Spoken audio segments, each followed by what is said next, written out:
Hello everybody and welcome back to Learn by Play here on the D&D channel. My name is Will, I'm a D&D sex icon, and I'm back today with yet another episode of Learn by Play. So let's go around the cast and crew, let's figure out who we are and who we're playing. We have Sid with us tonight. Sid, how's it going? It is going really good. I'm ready to get an ass whooping from the Xanathars. And yeah, I can't wait to use my backup character already. I'm so excited. Who are you going to be playing tonight? Oh yeah, for the last time probably, I'm going to be playing Ramsey, who is a drow alchemist. We just hit level 2, so she's an alchemist, metamorph, drug dealer extraordinaire. Speaking of drugs, we have Myth. Myth, how's it going, my friend? Oh man, am I feeling it? I'm doing well. I'm doing well. How are you, Will? I'm good.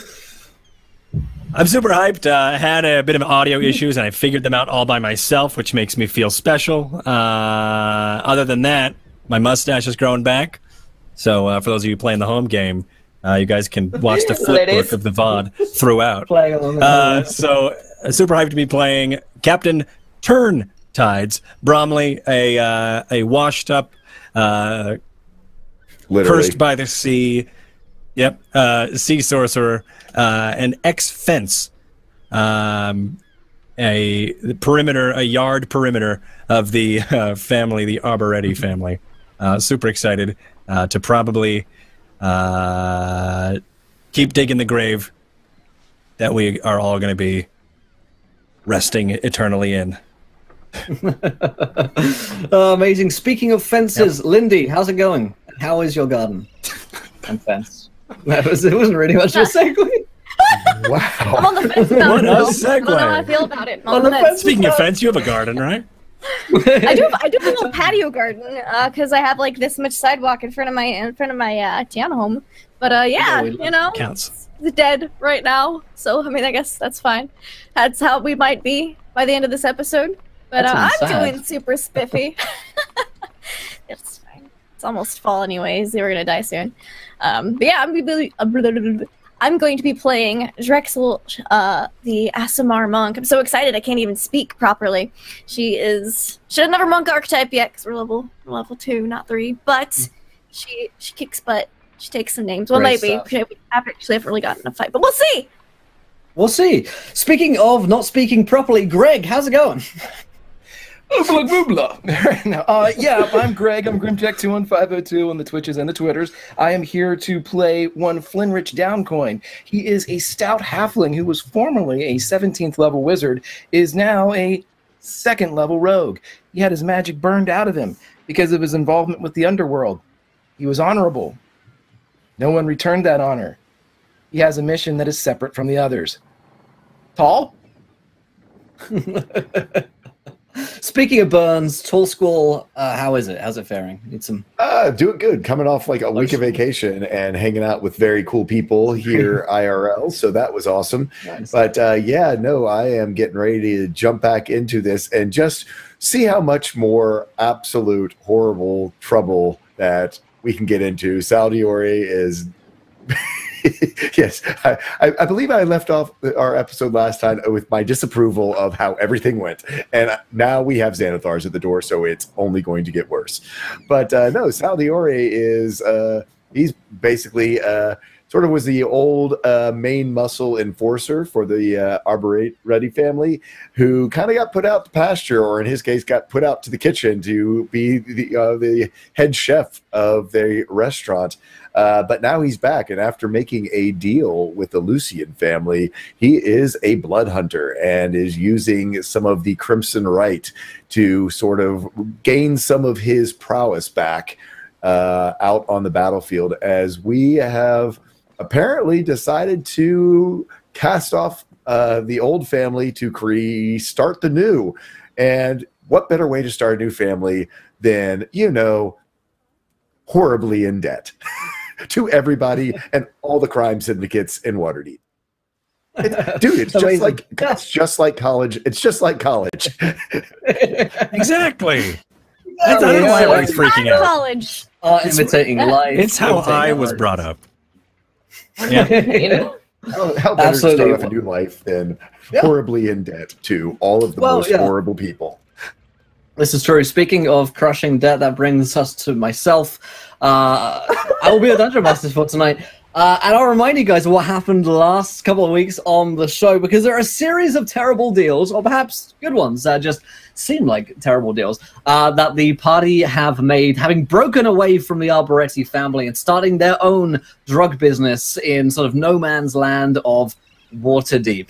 They have made a deal with Mr. Weirdbottle of the Zentarim, in order to get a lab and start turning the drugs that are going to make heroes in the normal citizenry of Waterdeep. However, Mr. Weirdbottle and the Zentrum get 80% of all profits from those drugs.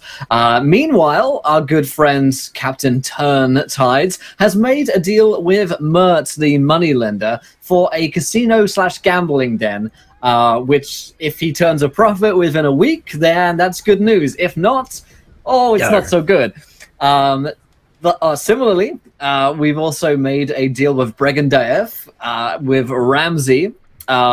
They wanted a couple of things. The first was 20,000 gold pieces, and the second was the Mind Flayer of the Zentarim, Nihilur. And they want this party to bring them the Mind Flayer so that they can take it down.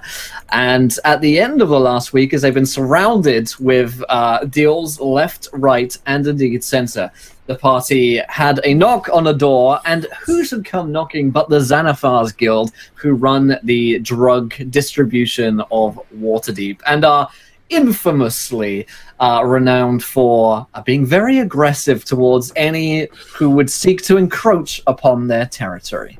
So that's where we're kicking things off today.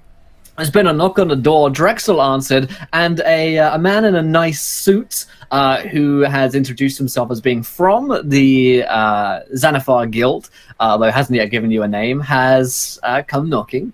And Drexel sort of has just standing there right now in front of this nicely suited gentleman. It's like 9 p.m., so it's late for people to be knocking, even in Waterdeep, in the dockside sort of district where you guys have set up your new alchemy lab. And he's kind of rat-a-tat-tatted and said, "Oh, I'm from the Xanathar's Guild." And that's where we pick up. Yes. She has like the door open and she's standing. Oh, one moment, let me see if I can find any of them for you. I like close the door. I'm like, excellent. And I like walk over and I'm like, hey, he's from the Xanathar's Guild. It's like a lazy-eyed lawyer. He wants to speak to the wild cards. Should I let him in? Should we? Yes? No? Maybe? He definitely didn't come by himself. Oh, I'm sure he didn't, but that's what I figured. I said I'd try to find you. Did I find you? We good? We're gonna jump out? Do we have any choice? All right. Well, then I will let them in. Will, for just S's and G's, Flynn is going to look around the rest of the area like back door, skylight, looking for what it would inevitably be, perhaps anybody creeping in, or We have a water exit. Yeah, you could roll me a perception check. Sure, I can do that. I will roll you that perception check. And that is going to be 18. It's pretty good. You don't actually spot anyone creeping in on the various exits and entrances to your sort of shipyards turned drug lab as of yet. All right. Drexel will go back over to the door then, and she'll have like her sleeves kind of pulled low so you can't see her silver knuckle dusters, and she'll like open it up. Yes. Please come in. I found them for you. Thank you Assembled so them. much. Yes. He steps inside with a oily confidence, and as the door kind of slams behind him, the rest of you here will see the slightly lazy-eyed human who's wearing a very nice suit strikes you as the sort of legal adjutant type, maybe some kind of clerical person, and he kind of casts an eye around the room, looks right up to the scrying orb, which is hanging at the top of your lab. Greetings, everybody. My name is Lucas Blackfire. I am from the Xanathar's Guild. Am I speaking to the Wild Cards?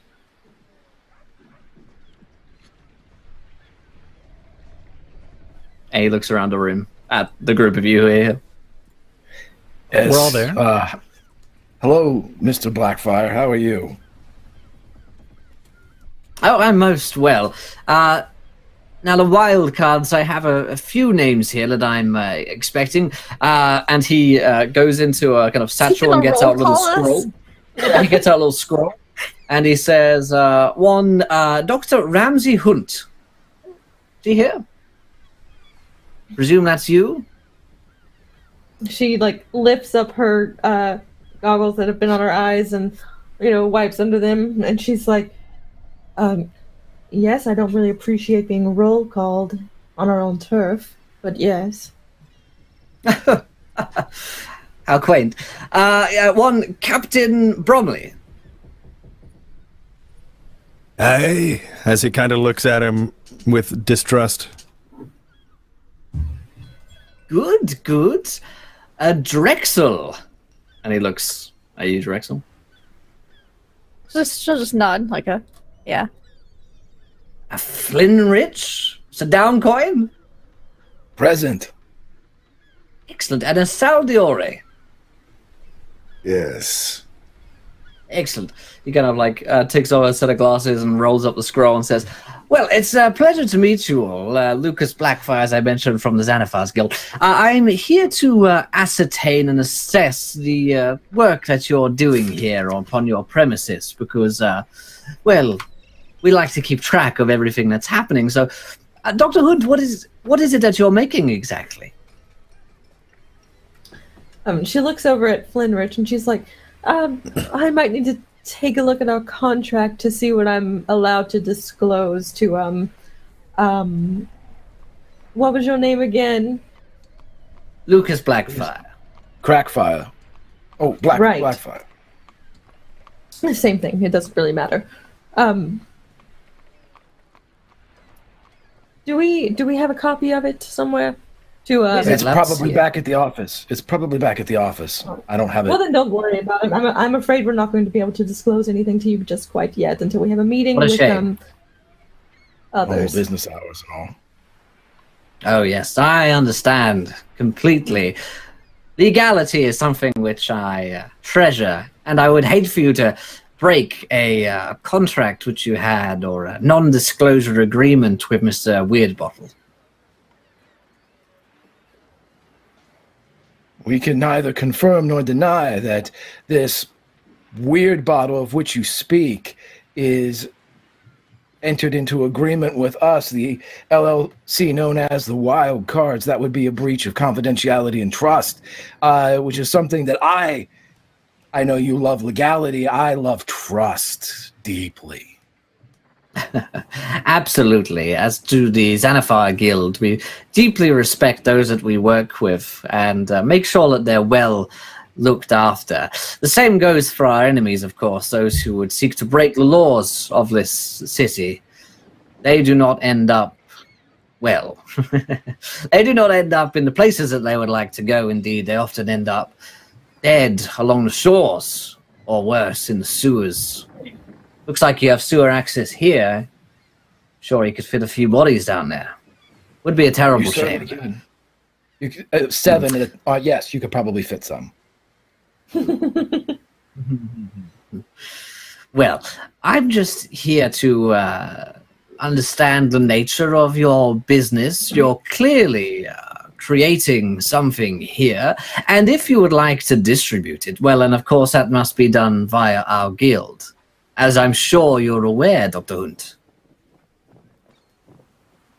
Distribution isn't really my forte or concern. It's not really my job here. Oh, but it should be your concern, Miss Hunt, because you see, whatever gets made here, whatever street drug that you're trying to push in this area, make no mistake, whatever it is, we will see, we will find it, And when we trace it back directly to you, my superiors in the Xanathar Guild will be most upset for you having broken their trust. You see, we trust everyone here in this city is sensible enough not to break our laws. But if that trust were broken, then, well, all bets are off.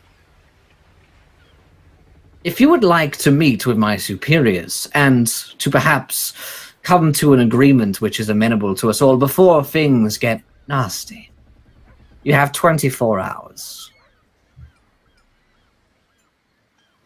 Can we speak in hypotheticals? Absolutely. I love hypotheticals. I do too. I find them to be a very interesting tool in times like these. Okay, so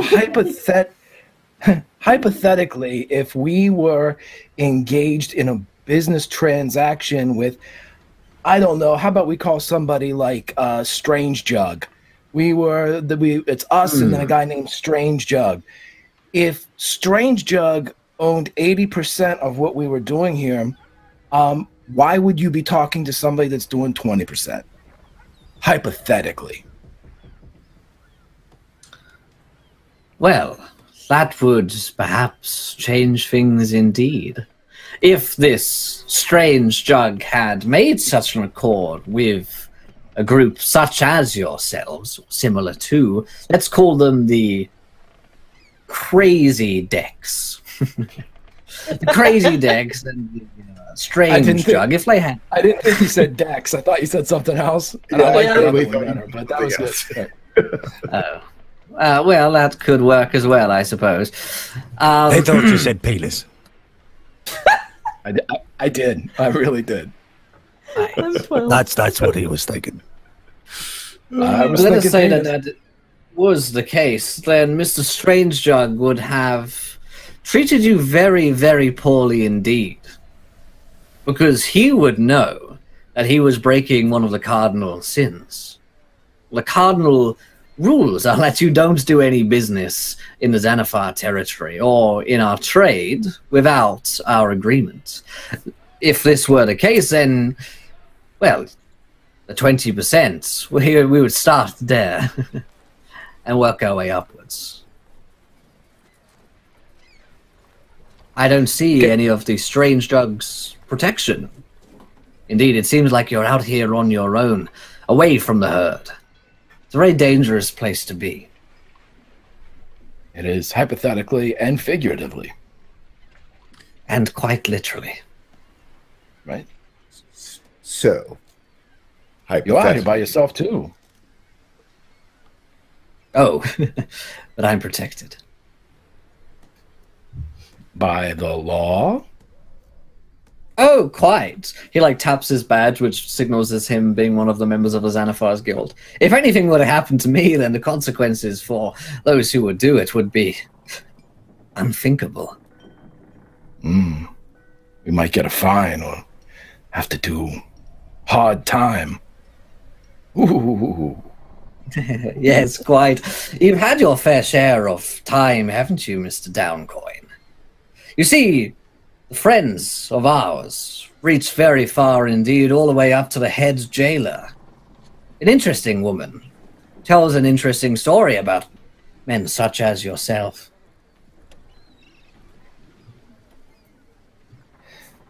I'm sure she is a fantastic conversationalist. I have to say that most of our conversations, though, were one-sided. So... What is it you want, Blackfire? What I want to know is what you're dealing in here, which I've already ascertained via these hypotheticals. So, I give you this offer. Within 24 hours, if you would like to save yourselves, then you will meet us at the Singing Canary. It's a tavern. A nice place. If you meet us there, then perhaps there is something that can be done. If not, you will all be annihilated within 24 hours. And nothing will exist of you anymore. There will be a small pile of ash and dust scattered into the seas. It'll be quite ceremonial. It's touching. Really it is. You're Good done. day. See ya. He kind of nods and turns and leaves. Drex will open the door Close for the him door. and close it on his way out. You guys are alone again. He did So, mention something interesting, however, along the way. Distribution. That is What was something that? we haven't figured out yet. I don't know if we can afford to get involved with another person. All of our incomes are already so vastly dispersed. We're not going to make any profit if we have to pay someone else to do one more thing. Well, it's not as though we can be able to distribute enough across this city without something that's already established. I don't believe, unless someone else has another idea. We don't even have enough labor to make enough to get across the city. Even if we had the outlets to take it, I still need help. And so I'm worried now because we can't just betray Weird Bottle because he's the only other one who's going to be able to help me. I don't think we'd be betraying him. I mean, the fact is, the man knows, and Zenithar knows everything. Probably gave him the list. It seems. Yes, I was thinking the I same. feel... What was this? What? Where he got the list of our names and who we were.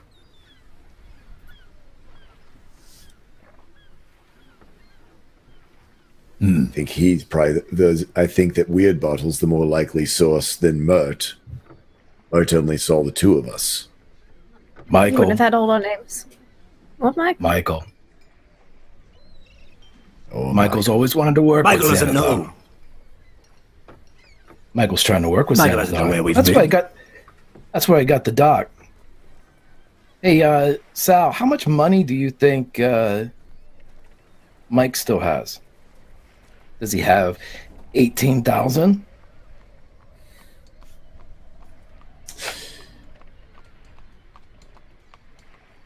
Yes, but not just in his office under the restaurant. I don't believe we could get lucky.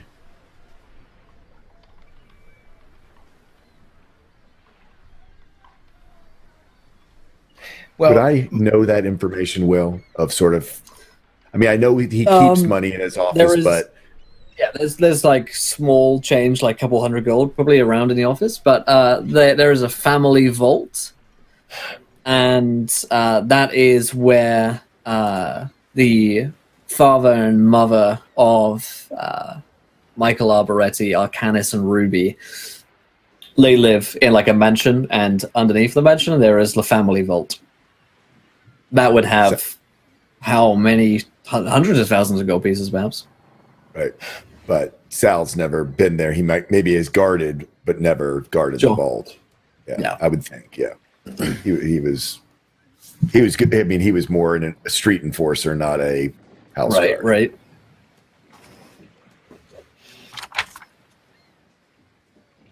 So, not at the restaurant, not in the office, unless,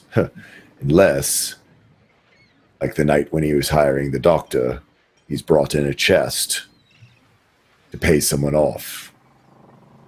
But figuring out that schedule is going to take a little reconnaissance to see when Longer there than was going to be 24 money hours. out of the vault and prepared for a payoff. Well, the way I see it is we have got a lot of big fish and us. In 24 hours, give or take, they're going to start taking nibbles. And we're going to start not seeing each other anymore. We can either get the money. I'm going to tell you, I don't know if we've talked about this yet, but when we went to see the drow, whoa, I mean, it was scary and it was I loved it. exciting. And It was I mean, straight up, Sal, these guys don't fuck around. I mean, darkness, garlic breath, You know, they're just here, they're Lots there, of they're comic. everywhere. You know, we bring these guys in. They don't like the flair anyway. You know, so I mean, Yeah. we bring them in. Xanathar. You know, we start a little scrum here. We start picking up our own turf. We rob the hell out of Michael. You know, I mean, we need to get some cash and get these guys on our side, and then, and then as Blackfire has the law, we're gonna have the drow, and believe me, I'll take them over the law. 6 ways to Sunday. I just had a thought. If we're right about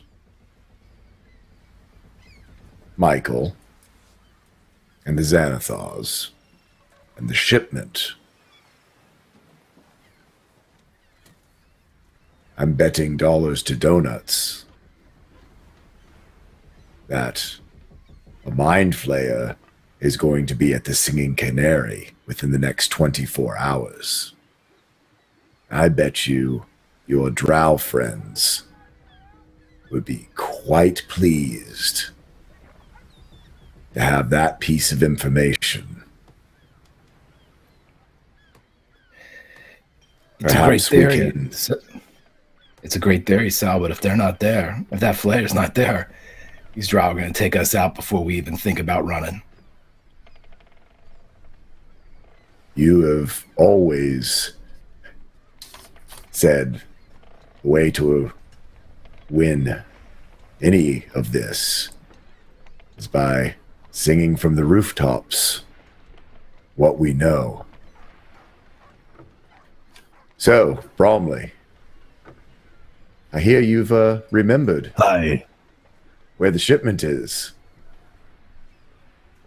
Now, haven't you? Amazing. Go Woke up- on. Gonna wake up tomorrow morning and clear as day, know exactly where it is. Have some young interns showing up. Might not know how to hold their tongues. Send them back out onto the streets. Out for lunch. Talking in the taverns. That flair will be there.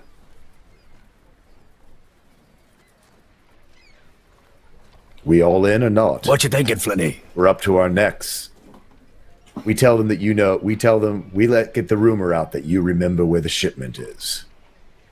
They're not going to risk it on, well, they know Flinrich will die before he talks. The Okay. rest of us, they're going to want to I'll- flare there to make sure we're not lying. Oh, they're gonna, yeah, they for multiple reasons. Here's my thought, and this is it's crazy, but why stop with inviting the drow? Why don't we get a word to Mert? You guys said that Mert was real into not liking these brigands and not liking these ne'er-do-wells, and he's like this with Lariel Silverhand. Say, hey, guess what? We got somebody here they're all going to be together. It's a big meet. They're coming for you, Mert. They're coming for you. And, maybe he calls in his friends and we call Mike and we go, hey, Mike, fuck you. We're going to be at the Singing Canary. Come get us. And then we call up Weird Bottle and we say, Weird Bottle. And he looks up at the thing in the sky. Stay away from the Singing Canary and they'll all kill each other. That's what we say. We see if it works. You always had the biggest ideas. There's a small joke. Ramsey is like Ramsey's like looking down at her notepad where she just like has a bullet point that's like a slight plan that's like make a concoction to put on Turntine's head that will kill Mind Flayer upon contact, and she's like rips that up and she's like I guess that this tiny plan is nothing, so it's like balls it up and it's like all right. Certainly The reality is none of us can do any of this. Taking on any of them individually. So why not let them all take on each other, all in the same place at the same time. So we're gonna heist the house And tonight. then what? You hear a little this thing on from up in the ceiling. Hey, And a Mr. voice Weird is- Bottle, how are Super you? weird ball. All right, you lot are all absolutely bonkers. Let's get out right. All right, come out of my place. It's late, but I got drinks. We'll sort this Oh, that out. sounds great. Let's do that. Be right. Yes, we'll be right there. Ramsey's Try like not to already die on the on the way. way. She, like all of her flasks around her belt are empty, and she's like on the way. It is Wine Wednesday, my dudes. Let's go. I grab my flintlock and make sure it's loaded. It's not like it's gonna do anything. And I put on the harness and make my way Yep. towards the door. Yeah, Saldiori grabs his glaive and his flail and big I plan. don't Yeah. trust this at all. Flinrich will put on his suit jacket over his wife beater with the suspenders on the outside. He'll just button it. Yeah, he's probably gonna kill us. But yeah, let's go talk to him. Don't know why y'all are getting ready. I'm good to go. And she's just gonna open the door, and then she's gonna offer her arm to Turntides. Shall we? Thank you. Start walking that way. All right, so it's late, but you head your way through the dark streets of Waterdeep back over to Schimo's Weird Bottles operation, where he runs his little alchemy business here. There are several thugs outside, as per usual, all bearing the Zentarim tattoos, and you catch the flicker of a cape walking atop the roof of this place, which perhaps is signs of Ziraj the Hunter and his assassins who stalk the rooftops at night. You head inside, and Schimo's there again. He has several glasses of wine and mead sort of laid out, and he's got his own thimble-sized sort of shot glass, which he's clearly drinking from for like a nightcap. He looks tired, like he's been woken up in the middle of something, and he's wearing sort of not really pajamas, but these are clearly not his like formal wear, and his feet are up on a stool as you guys come in. All right. Take a seat. Take a drink. Oh, You can have a Ramsey takes it.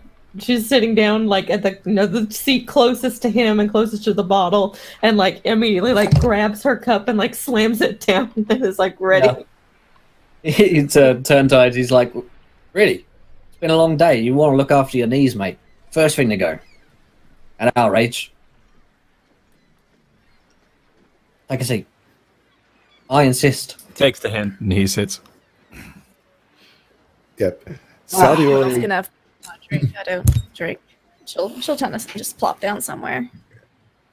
Saldiori will very deliberately take a glass and go, it's good to see that the old ways of hospitality are still alive and well with the Zentrum. Hoping to kind of invoke if you offer someone a drink, that you are under their Yeah, he he catches the really obvious hint. He kind of waves off. He's like, yeah. I'm not gonna kill you right now. Take it. and he Chill out. makes him more. Yeah. All right. So here's how it is. Okay. How much have you screwed this thing up so far? Just tell me every bloody detail, lay it out on the table, and I'll consider how much I need to tell you off. And in what kind of painful or limb removing kind of way that might have to be in. Because it's late, so somebody spit out. Maybe we can start with the good things. If you'd like to hear some positive progress before we hit you with the bombs. Let's do that. Right. So she's fiddling around in her belt and pulls out a little vial, and she's like, so we've got a very rough version of the drug that we've been after. It's only been a day. So good. And she's waiting for him to all right, and puts it down, and she's don't drink it yet unless you are looking to induce your own vomit. We have not put any addictive substances in that one, and it's proven to be very difficult to keep down, but it will make you levitate. Okay. And I wanted a potion of levitation, love. What would I do? you'd probably make your own potion. Right. So Okay. get on to the bad stuff. Because that didn't sound Well, very good. I'm wondering how bad the bad stuff is now, because that was the good God, news. there was one apparently. more kind of good thing that we got protection from Breganderth. That All was the right. other. You're not impressed. You by can that afford that. either.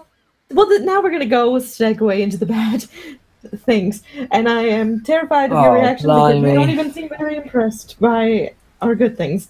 If anybody else wants to take the floor here, I'm just going to Take the drink floor until for I the start bad singing stuff? more. Drink heavily. Yes. I wouldn't if I were you. I'd let her take it. I'll who cares? I'll talk, right? Okay, so we have a great business arrangement with you. We have a business arrangement with Mert. He is my buddy over here. Brom he's got some seed money to start a casino. Good idea. Go getter. Like it. We got some employees coming in the morning. Another go get 'em type of move here for the couple hours that we've been working. Now we did talk with you saw the Xanathars, you saw Blackfire come in. He came in, Yeah. rah rah rah. You're in our area. You know, if you don't meet us tomorrow at Singing Canary, you're gonna die. Blah blah blah. That is true, yeah. Yeah, right. But I mean, it's not a surprise. It's not like hey, surprise, bad news. You know, it's Well, it's accepted not good bad news, I mate. guess. I was hoping it would take him a little longer than that. Well, I have an idea. Now, this might be terrible news, and this might end my life as we were speaking about it. But as of right now, if you shun us, had nothing, he used my name in vain. We have no agreement with this group. There is no contract. Or it's torn up. It is destroyed. Blah blah blah. What if we tried to get everybody together that's not you guys, the Zens, here at the Singing Canary? Drow, Flare, the Law, have them in a little bottle that we shake up, light on fire, and whoever walks out, you know, then you get to worry about them. That sounds like quite literally the worst combination of words that you could have put together to say to me. Okay, well, Just so we're honest, before I start shouting. Okay. do All right. you like these people? All right, let's get some couple of ground rules clear. Maybe this is my fault for not talking through this the first time with you when you came in here, because I thought maybe you was a bit savvy to it. So I own you, right? As to the rest of us. You are not this independent organization as far as I'm bloody concerned, mate. You are mine. You are like a little tadpole in my pond. Just a little swimming fish thing. Baby, like an egg, but more than an egg, because you can do things. But you are tasty, probably. But that does not mean that I want you going around screwing everything up. Oh, you're talking about the balance. The balance. Apologies for shouting. Sometimes I get angry when you do stupid bloody things. Right. That balance. Do you remember before when you was here and I was like, oh, I'd really hate it for the Xanathar Guild to find out what I'm trading with you guys in drugs, because that is strictly illegal in both our very real laws and the shadier side of the criminal laws, which are you don't screw with the Zens or you don't screw with the Xanathars, right? Us getting them together and killing them all, that's a stupid idea on many levels. And I don't feel like I'm prepared right now to run you through exactly how many levels of this onion of idiocy, because I'll be here all bleeding night. And quite frankly, I don't like onions. More of a radish man myself. So, I can see that. this is where this leaves us, right? We need to not be getting screwed by the Xanathar Guild, right? Because I don't want that. You don't want that. No, screw the Xanathar. You'll be dead. No, you. Right. You'll be dead by sunset. Tomorrow. Aye. I'll never see you again. You'll quite literally be ash, what he said. I've seen them do that. They call him Blackfire for a reason. Don't want that. I want to make some bleeding money with you. But the ideas you're pitching me right now are dumb. We need to get them off our backs, right? And the way to do that is to pay them off. That's where this becomes a problem for you, because I do not want to pay them off. Because I know how much they cost. Aye. And me paying them off means that I'm paying even more money for this increasingly bad idea, which you have pitched to me. So, you better have some good ideas or some ways to fix the situation. Because quite frankly, if this casino or whatever isn't going to turn around 1,000 gold pieces every second, then you are screwed, loves. Because you know what I'm going to do? I'm just going to cut you loose. I'll probably kill them for you. Save them the task. It'll be a favour to the Xanathar's Guild. They'd thank me for that. Chop you up into little pieces and they could do the disintegration. Sort of part of the process. It'd be nice. It'd be like a favour for a friend. They'd like that. So why shouldn't I do that? Because you don't know who told them about us. Well, I guess that's true. Unless you do. Well, no. See, when you get upset like that, you usually tell everybody how you really feel about things. And when you got really upset about that, you never mentioned, you didn't lead me to believe that you knew anything about our business becoming Xanathar's business. Now, we certainly didn't tell them. So somebody in here told them? I don't know. It leads people down, I suppose, but unlikely. How'd they find out then? Well, you got a couple of enemies as well, son. Let's not forget that. Because you want to know who came knocking on my door earlier tonight? Michael. Mr. M. Arbitrary himself. I didn't tell him cheese. Well, you reckoned he knew a little bit about yous lot? Well, I think you know now who told Xanathars about your business. He came here. Maybe so. How did he know that we came here? He put two and two together, told Xanathars that you're working with us, sold you out, sold us out.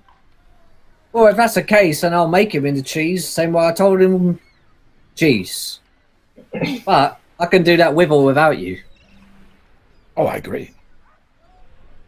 So, I look back to Flinrich. Looks like it's back to us. Stealing a whole pile of money from the Alberettis. You're either going to want money or you're going to want something more precious than money to that Mind Flayer. Now, I know a couple of things what that Mind Flayer might want, which maybe, if I'm feeling nice, I would tell you if I believed in you. But right now, my belief in you is wavering like a one-wick candle from downtown. Reminds me. I don't know if we've made it clear yet, but I don't think it's our best bet to completely rely on the Mind Flayer because when we met with Brigandare, that was what they wanted for payment. Really? That is a surprise. So that's kind of why Flinrich has this whole plan of bringing everybody together, because then everybody Don't stick dies. with that plan, love. I've told you that plan was dumb. Let's move on from that one. I'm just getting angry thinking about that one. I'm thinking about onions again. I don't like them. We do need to. I think we need to start by addressing each individual problem instead of looking at them as one amalgam. Think of it like this, sweetheart. Right. Them drows, they want the Mind Flayer dead, right?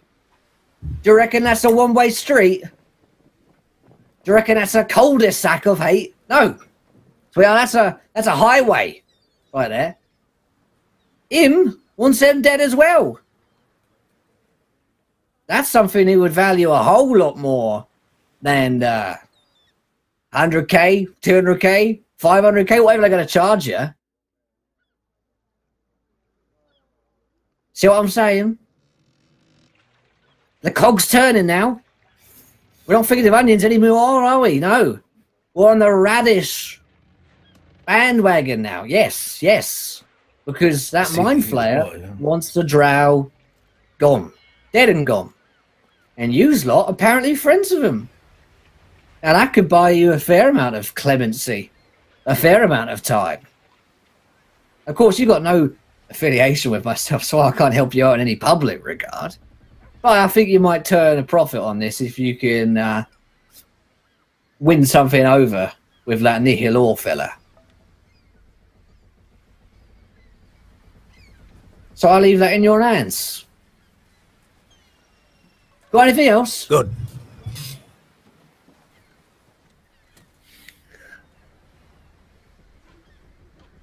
Nothing that you already know. Good. By the way, I've made some amendments to your recipe. And he like flips out a notebook and slides it across the table.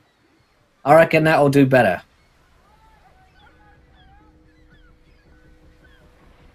And he gives it to Ramsey.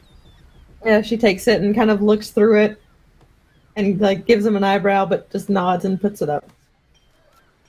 You're bloody welcome. Thank you. Wasn't hard, was it? Goes a long way, manners, even in our business. All right then. So meet me here tomorrow night if you're alive, because I want that money. Oh, one other thing.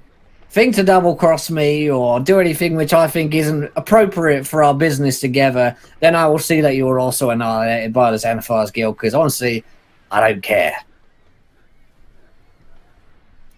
Right. All right, then. It's been lovely. Please do drop by anytime.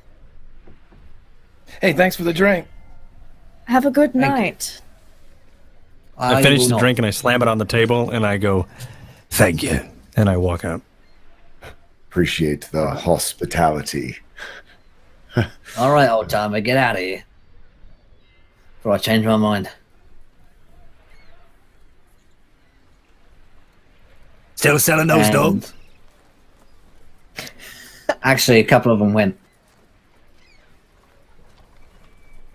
It's a shame. They went to a good home. You guys head out Ooh, of can I Schemo Weird insight Balls. check that? Sure. Went to a good home. It's a 21. Yeah, you're pretty sure they went to Michael. Yeah. You flogged those dogs off. Yep. That's what I was worried about. So you guys find Sold to yourselves... Michael when Michael was over. Yeah. Yeah. So yeah, his whole not telling Michael anything is suspect. Because if he ended up, because those were like, yeah, giving those, it's the invisible dogs we're talking about, right? Mm-hmm. Right. Or if I got my campaigns messed up. I don't think they were necessarily invisible, but they had a couple of dogs that he had mentioned being selling Couple dogs. Yeah. outside. Yeah. So He you just guys find walks out with yourselves... these two the bogus leashes with the wire in them, like an invisible dog. Because Michael would have bought That's them. the- what weird bottle sold, Michael? Would've bought 'em. Well, that's great. Well, careful. Oh, they're very feisty. Wow. Where do you guys go? Oh. I don't know. Take a We long need to walk off huddle. a short We need to pier. huddle, not underneath a scrying orb. Yeah. Okay. Yep. So you guys like find an alley somewhere? Yep. Alrighty. I feel like we like let Flinrich kind of guide or Drexel kind of guide and find us a Yeah, I'll find. Sweet I would nook probably know of a somewhere. nice little alley, nice quiet alley. Sweet An look. alley or like a dive bar. I mean, there's Sure, a yeah. part That's, of me. that's... yeah. Okay. Bars are pretty easy to come across in Waterdeep. Yeah, like a dive bar that Drexel normally just goes into get into fights, but you know, she doesn't throw the Right. punch first. It's people pretty much leave her alone and it's quiet. You guys find yourselves in a I- busy and bustling bar.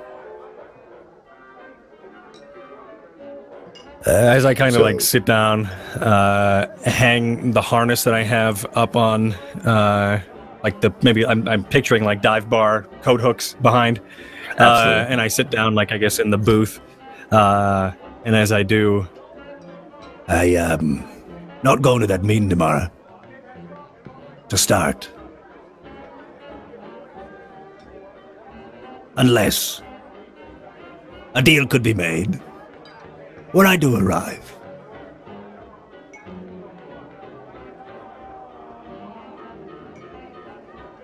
What do we want to do? Not to Xanathar. die would be preferable. That's my vote. I'm not sure that's still on the table. Mhm. Here's the question, which was answered very, very profoundly by Mr. Weirdbottle. But I'm going to ask it of everybody here. Why is he keeping us active and on the street? Makes no sense. He should have just taken the dock, killed the rest of us, or maybe taken the dock and taken Brom, killed the rest of us, and been done with it. They're the only Now, why ones would he worth want just anything. me? 'Cause Why what am you I know, worth Brom. anything? 'Cause Right. What you know, Brom. What I know and I don't. No. That's valuable. Yes? Yeah. Yeah. Is it 18,000? Valuable or more? think I don't know. It's much more than that. I think that's been answered. It's far more, else we would be dead. Do we want Michael having it, or do we want Xanathar? Or the Zents. Or the Drow. What do we got want? the 18K. Do we even know what it is? I don't. The Drow claimed they could potentially protect us from the Xanathar. Wouldn't have to worry about it. They said not full front. They could keep. Yes. They can't do a full front. Oh, I'm sorry, I wasn't there. We relate it though. Yeah, we would have Yeah, talked. okay. Yeah, we had plenty of time to Yeah. talk to you guys. Yeah, I mean, No. correct me if I'm wrong, though. I mean, this player was. They said that they could keep us safe on the outskirts, but that if we had the full Xanathar, that they couldn't hold back the full Xanathar. That kind of was what I was hearing that they implied. They didn't want to said it would be ground a the tough- war. They're like, yeah, they're bodyguards and they're assassins. They're not going to like Right. stake out a place and like hold the Mhm. line as such. Yeah, that's Yeah. not the kind of troops they are. Okay, well, what have all the groups done that's the same thing? We talked to Bregendarth, they let us go. We talked to the Xanathars, they let us go. We talked a couple times to Weirdbottle, he let us go to do our own thing. You know, it's wrong. Oh, it's a crazy, stupid idea. But go back out. Go back out. Go back on the streets and do stuff. You know, do stuff. Don't do what I would do, but do stuff. Do they They want a want gang us- war? No, well, Hmm? they want what Brom knows, and they want what the doc can make, and they all want to see what we do. Otherwise, they'd kill us. I think they're all We're getting rather close to the killing. That's intrigued by hard. the idea of what they could make off of us. The problem is that everyone is intrigued, and we're letting all of them have a percentage. We have not set any hard boundaries or limits of who we will and who we won't work with, and what we do or what we don't need, and so we pitched and negotiated with all these different people, and now we owe them all different things because what we have is something brand new. And now, why are you saying a hard, I don't know, a hard opinion on who we work with and hard allegiances on those who sign with us? And Well, I'm saying keep that those we against us, have yet against us? to. Or are you saying, I'm saying we've yet Go to on. change the perspective and think there's a reason why they all want to work with us. There's a reason why none of them will kill us. We have the power in the situation, and we're just letting them convince us that we don't. and why don't we work with them all? Well, because Right. if every single one of them has a bone to pick with us and they can all unite against their hatred for us, then I'm pretty sure all of them together might be overcome with hatred and then possibly kill us. Now what can we do that will get them all against us?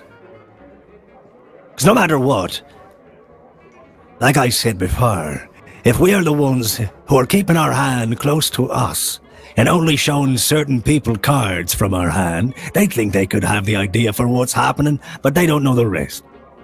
Now, if we were, hypothetically, because I know we all like hypothetical, if we were to have a, let's say, beef with anyone, there's really no saying that another player at the table isn't gonna bet on us as well.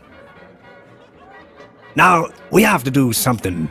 We have to fail hard if we want to have all of them try to kill us. But if only one of us wants to kill us at a time, that means the rest of them have our back, always. It's going to be fluctuating between who likes us and who doesn't, and that's going to be up to us to dance on the blade edge here.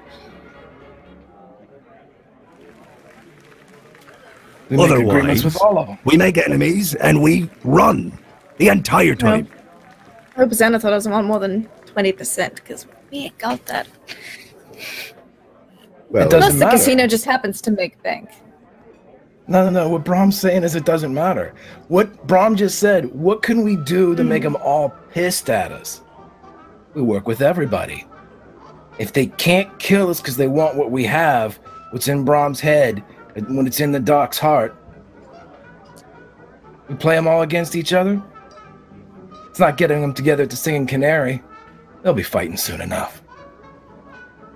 Well, Aye. And if they're not fighting each other, they'll be fighting for us. Because it's going to work. Right, Doc? there is another possibility. Not saying it's going to be just as hard of a dance, but quite frankly, tune's already playing. The other thing that we've been able to do, we've gone where no one else can go.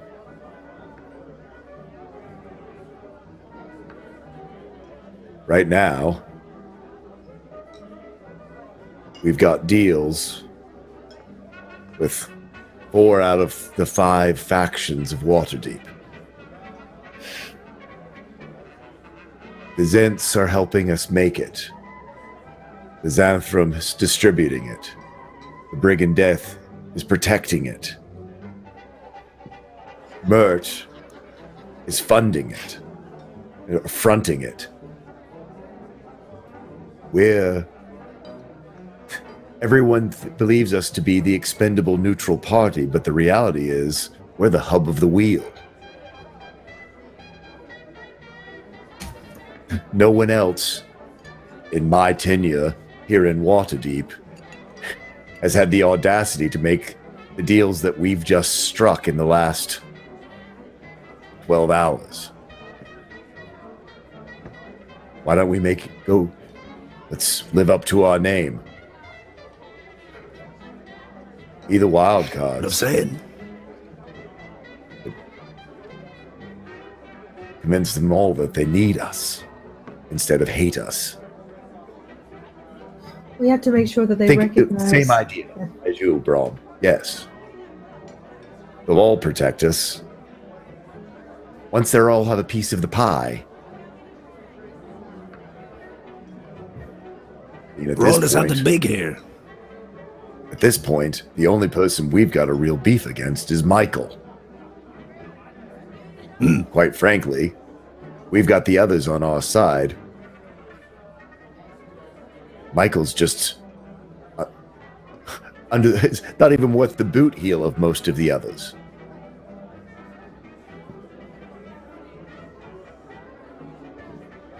He could have made Mike his own wanted deals, to make the big play. Mike thought he was making the big play. Let's make the bigger one.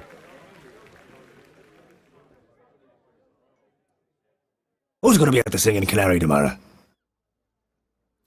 Xanathar's representatives. Mike. Potentially. Possibly. Now, I'm going to say this again. I will not be going to that meeting unless a deal is struck. I think that's... We have to somehow. I know assert some things sort that of- I don't know. Sorry. Again. Need to cut you off there, Doc. What was that? I mean, again, I've said this so many times at this point it's an echo, but this is not my world and not what I'm experienced with. But it seems like what we need to do in order for all this to work, because we can build ourselves up all day long and tell ourselves that we're the ones with the power and they all are going to protect us and they're going to do this. But the reality is they have to think that too. And so somehow we have to, forgive my phrasing, but assert some dominance here. So we need to, right now, everyone else is a level above us. We're at the bottom. We have no money. We're in a lot of debts, and our product is not refined. These are things we need to fix. So then we come on top, and then we become the supplier for the Xanathars and the directors for Brigandaire and the alchemists of Weird Bottle. We need to become the top of the chain, it seems. But to do that, there are a lot of things that we need to fix while we're still at the bottom. We have 24 hours to do that. The problem is time, but you're right.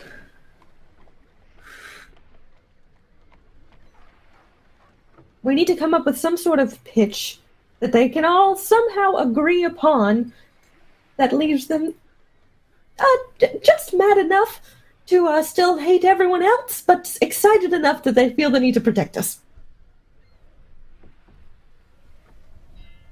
How do we say, we'll make you this much money, we'll supply you this much, and all of you can hate us or do whatever you want, but none of you can kill us? How do we do that? This is your world, and I have no idea what I'm doing here or why I'm here. We don't say that.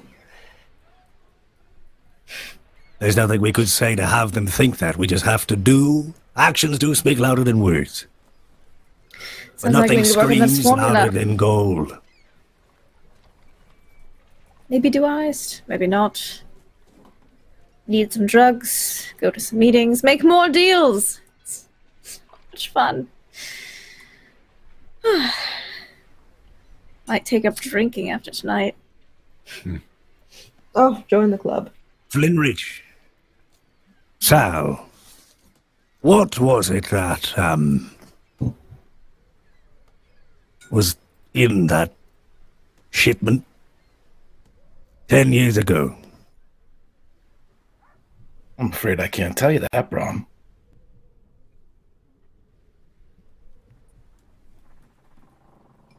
Was that? Because I spent 10 years getting the magic burned out of my veins and not telling it. That's why.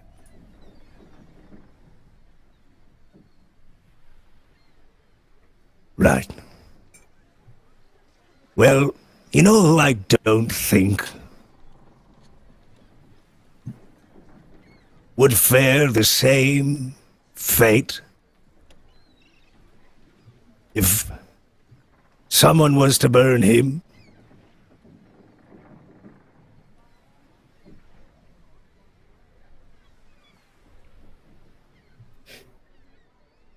Either we find out what it is, and whether we figure out, do we need it, Flinrich? Is it for us?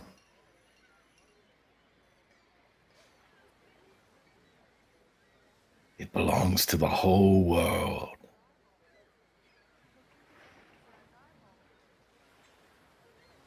Very well. We are told by Weird Bottle to buy them off. Keep them off our back. What about a wild goose chase? After a 10-year-old duck? Aye. And that's why I said I wouldn't go unless a deal was struck.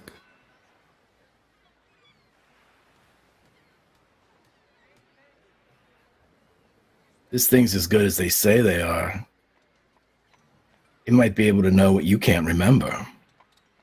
Where you were.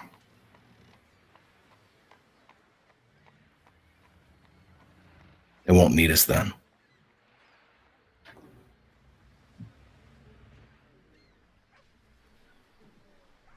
And it would keep them off our back. I'm not real keen on talking to these guys. I like the drow. It was exciting. The dock was awesome. So exciting. It was terribly exciting. It's the most excitement I've had in 10 years. But talking with these guys, Xanathar, ugh. We don't need to talk. They're going to show up if we don't go talk to them. From what you say, the drow are not ones to be crossed lightly. And delivering them to the Xanathar. Certainly, Black Flame. If he's any, or Blackfire, if he's any indication of what we're in store for, and the reputation, of course, of the Xanathar through the years is... I'd certainly rather... If I had an enemy, or had to make an enemy, or want to see someone fall, it is the Xanathars. So we're gonna hire some money? So then it's money. And we can't kill a big fish. A lot of personal opinions about this, but none real professional. We're a business now. Oh, Brom. Professional opinions? I don't know why you guys have been letting me talk. I lost all those 10 years ago. Brom, you're right, though.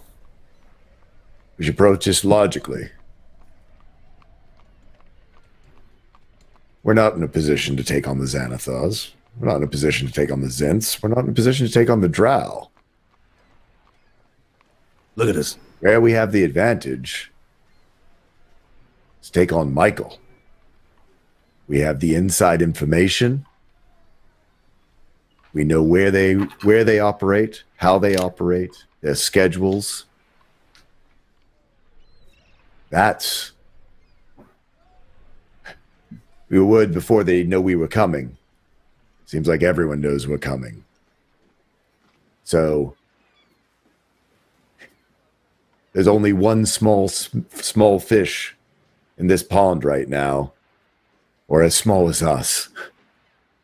And that's Michael. The family's dying. It's dying more every day. It's the weakest target. That's where we strike. And who knows? Michael, Ruby, Arcanus, they're holding the same information you've been holding, Flinrich.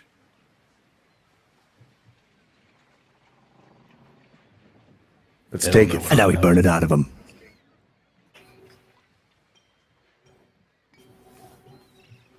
The vault. The vault at the Arbitrary mansion.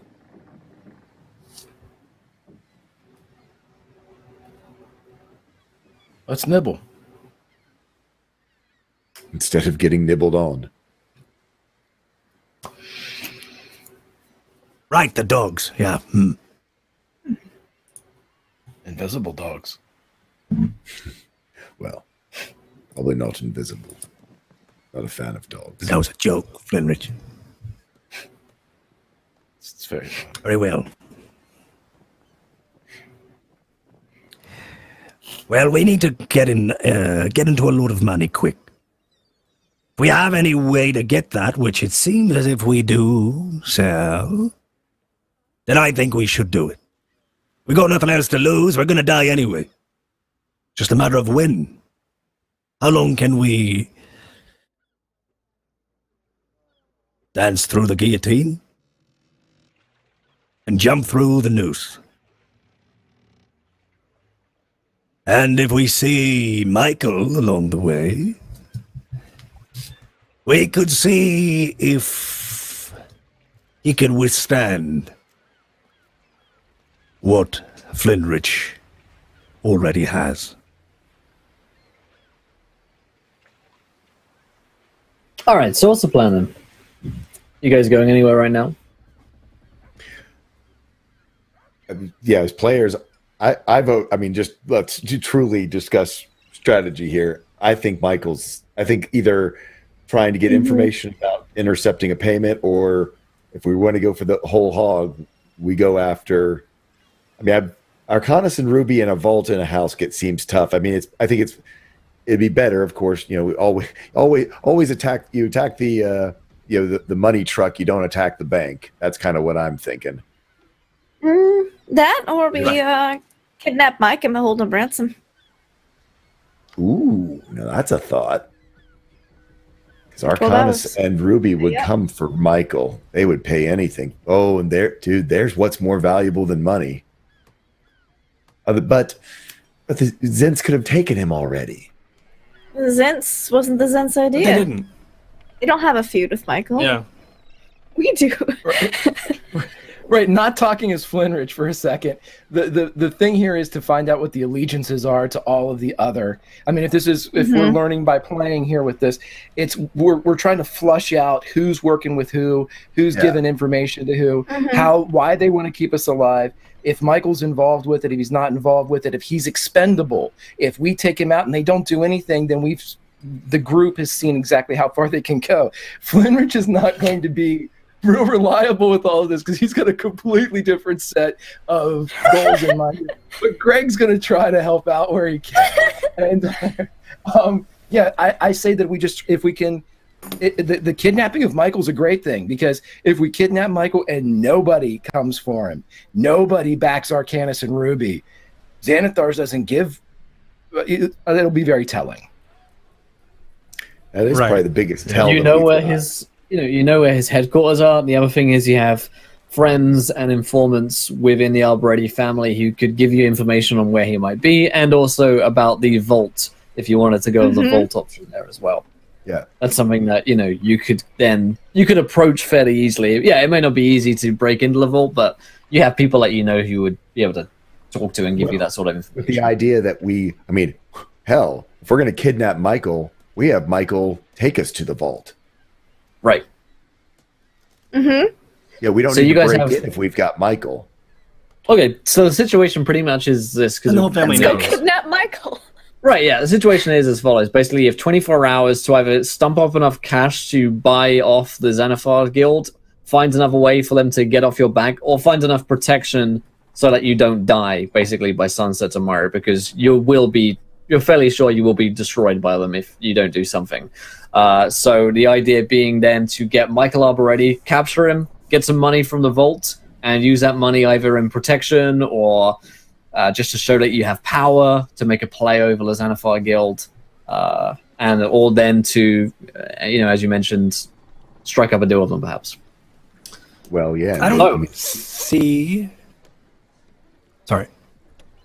No good. I mean, we could even do it in such a way where we don't necessarily have to, completely kidnap Michael. We could still play on the whole but this is a family thing. They're mad at the Arbitraries, which is what we all are, and so you owe them this, and if not, you told us along to with get all drugs. of us are gonna die, kind of thing.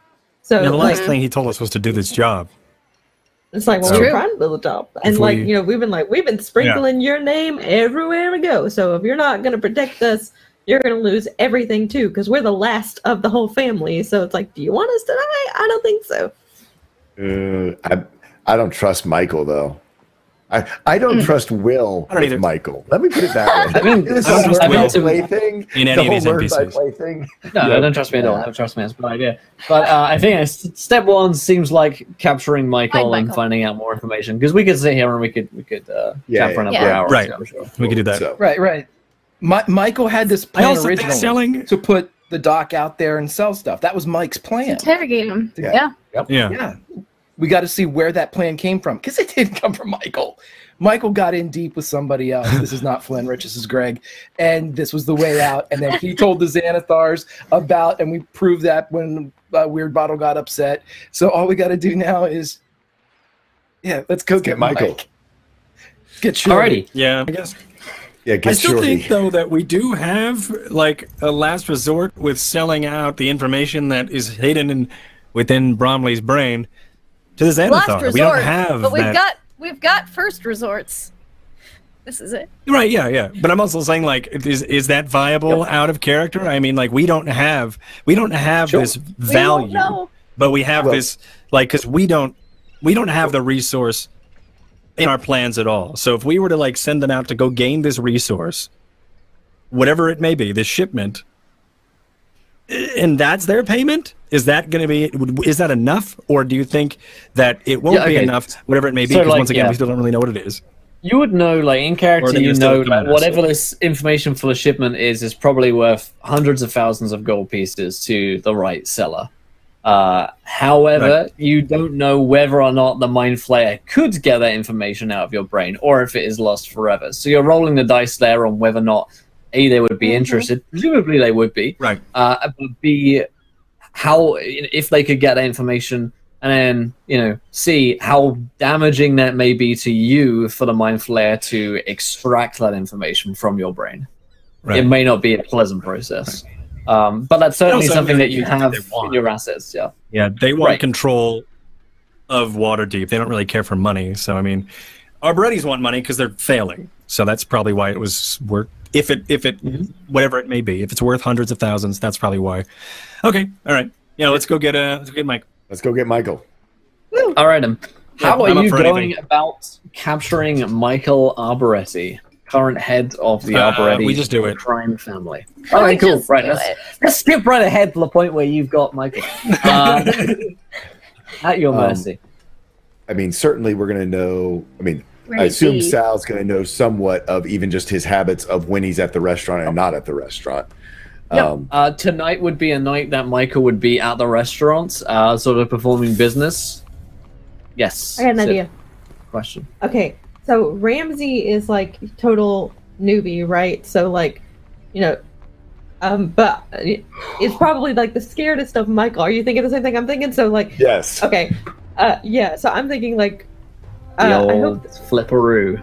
Yeah. I'm kind of thinking like Ramsey comes in and she's like, oh God, like still lost.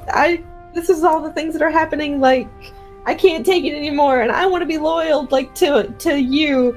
So I'm just, like I'm gonna tell you, like they are just crazy. These crazy boys, and Drexel comes in like freaking out about that. So kind of lure him where we need to go, like.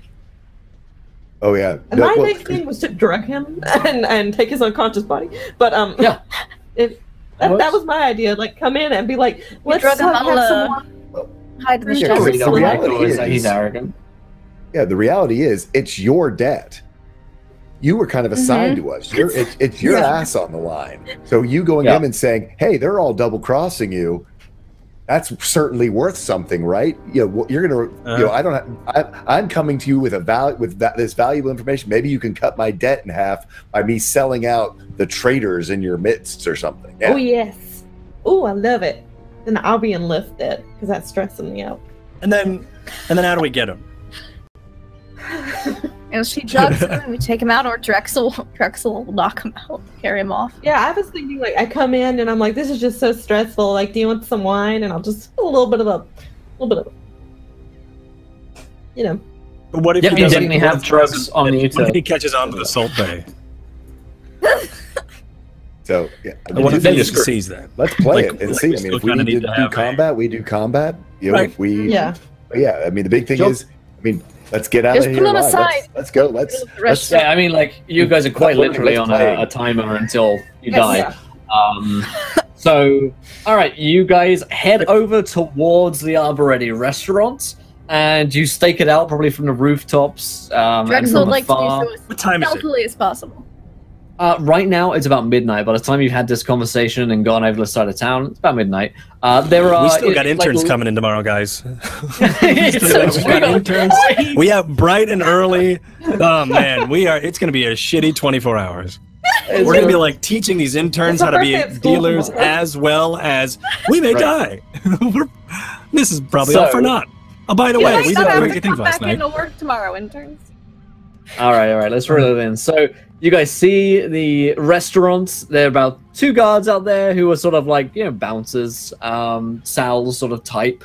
And there are probably more heavies inside as well. But the Arbitrary place is not like the most well guarded because, it is actually a functioning restaurant. Like downstairs in the bowels, there are probably more thugs and criminal types. But from the outside, it looks like an upstanding restaurant with a couple of bouncers. It's open late, as are most places here in Waterdeep. People are out drinking and eating fairly late. So, there's a hubbub of activity from inside as you watch it. Over the course of about 30 minutes, everyone else sort of filters out. And then it's pretty much just the staff and presumably Michael who's inside. Could also always wait till he's walking home, take out the guards, take him and go. It depends. Sometimes he stays here in the underground network. So, yeah. Okay. Yeah, you see, like Ramsey, fiddle with something in her belt and pull out a little capsule and break it and run it under her nose a little bit, and immediately her eyes start watering really bad, and they start puffing up a little bit, and she's like, oh God. Do I look sad? You look like you've been stressed. You look like you've been cutting onions. Yes. Yes, yeah. Perfect. Excellent. Or So radish I man will myself. go in and tell my sob story and give me maybe 10 minutes, and then we go from there. You're going right. You're going to go in through the front. Shit him. Yeah. I'm thinking Sal's going to go around to the kitchen back door entrance. I assume he knows. I'm assuming he has good relationships with some of his old cooks and stuff. I mean, they cook together. Yeah. To stand by in the kitchen, sort of. Yeah. I'm gonna talk with the old staff of trying to get into if I need to do a persuasion or do I have a good enough relationship with my sous chefs that they'll let me in. Yeah, roll me a persuasion check. Why did I say, can I roll a persuasion check? I was going to make you. Yeah, I figured. How about intimidation? One. We'll get to that in a minute. Oh, So- Lord. I'd like Drexel to be on the roof if possible. Copy that. Cool. Of course it's in that Drop one. down. Ramsey, you are headed inside, correct? Yes. Okay. No one else going in with her? Everyone else sort of outside watching or on a rooftop, that kind of deal? I don't really know what the deal is, OC, with what we're doing. What's the setup? Where are we hiding? Are we hiding? What are we doing? Others who aren't Ramsey. I'm lurking on the roof, ready to drop down and take some people out. Sal's in the failing at kitchen. getting into the kitchen. Okay. Flinrich would be in the alley, kind of close to Sal, in the darkness, but far enough away not to, be in the same space as Sal, just in case Sal gets in trouble. I guess I would be with Flinrich because I wouldn't go to the roof. Not nimble. And I don't think I would just wander in the back. So I think I'll probably be hanging out with Flinrich during this time because I'm in character. I'm a little unsure about what's really happening. I'm just kind of let's get him. And then when he showed up, I'm like, oh, I don't know what I'm supposed to do. So yeah. Right. Yeah. So yeah, for Theater of the Flinrich. Mind, Will, Flynn and Brom will be kind of equidistant between the front door and the back door, in the middle alley there. So if they hear problems up front, they could go to help. With Ramsey, if they hear problems out back, they could go that way. Okay. I'm just attaching my rope to the chimney so I can drop down on either side and assist whoever or whatever. Get people in and out. Okay. So, as a reminder of the plan for everyone, Ramsey's going to go in, pretend that she has sort of had a change of heart, and she's going to win back Michael. She's going to then drug Michael, making it easy for you guys in the kitchen to drag him out, escape with him, and then do whatever, find information out, ransom him from there on out.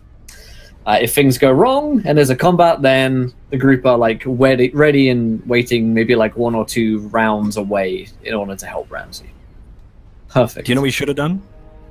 Can't do it now, but we should have got the drow to help us. That's what they're there for. We don't have the money yet. And they would have protected her. Presumably they're watching?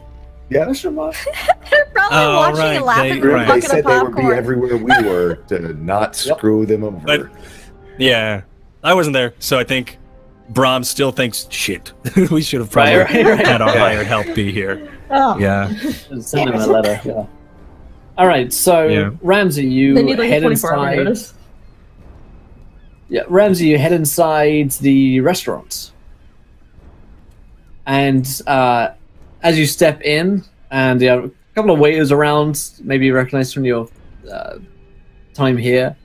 A couple of raised eyebrows look surprised to see you in your, bit of a state that you've worked yourself up into.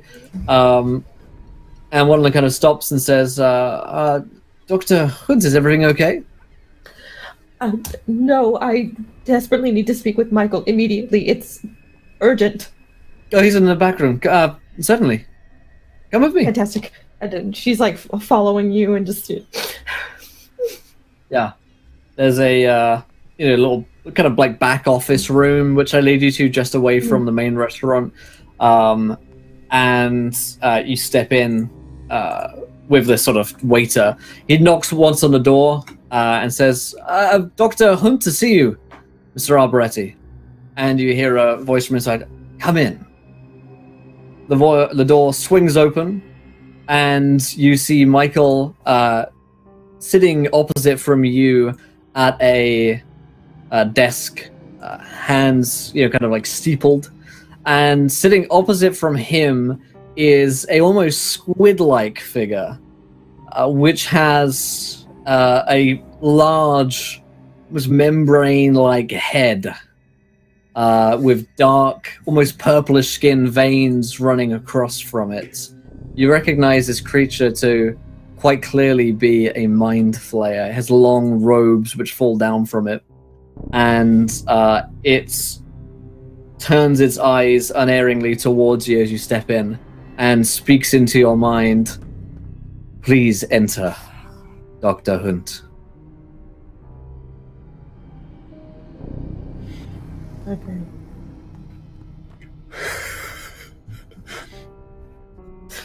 Meanwhile, outside, Sal, you're like arguing with one of the waiters, like one of the cooks, to let you in, but you've been like blacklisted from being allowed back in, and point blank refuses to let you in for the kitchen. I left behind my whisk. Yeah, the Don't guy understand. And of course, he's lying very badly, apparently. Yeah. They It don't is know what you're urgent. trying to pull, but they're not. Yeah, he's like, no. And like slams the door, and you hear like a bolt being locked. You can still like hear, and you could go around the front, but you've got a couple of your options are limited at that point. Knowing that he's going to theoretically need to carry Michael, where is we had talked about downstairs having multiple entries and exits. How far away would be my closest sort of entry through the basement to come up the spiral staircase through the basement into? It's like a basement window that you could enter through. Well, actually, at this point, I guess I'll look to Flenrich, sort of, go check in with him and go, I couldn't get in. Shall we go through the basement? I don't know how she'll be able to carry him out by herself.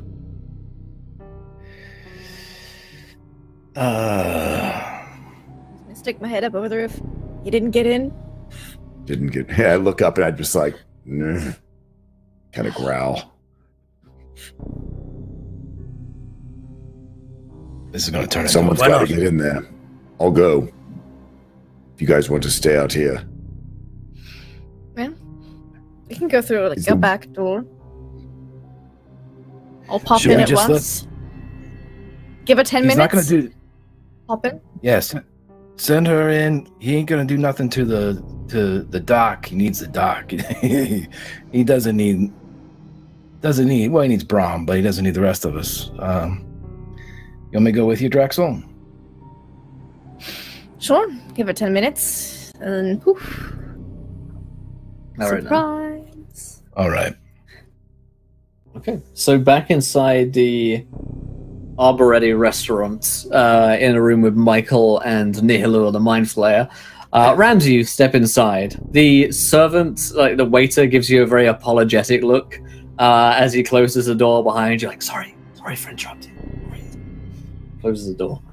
And the Michael, he shoots you a look like he was not expecting to see you.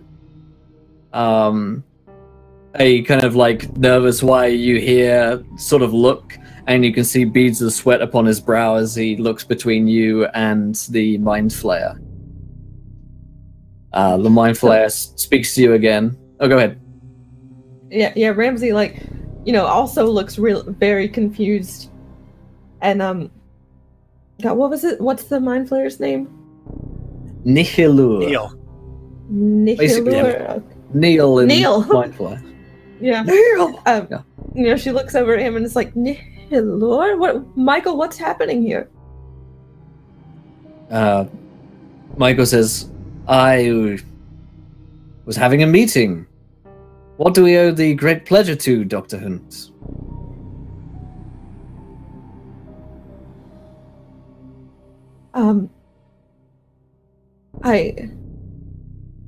And she goes to sit down and looks back at the Mind Flayer. Is there any reading I can get? Can I, like, roll an insight check here?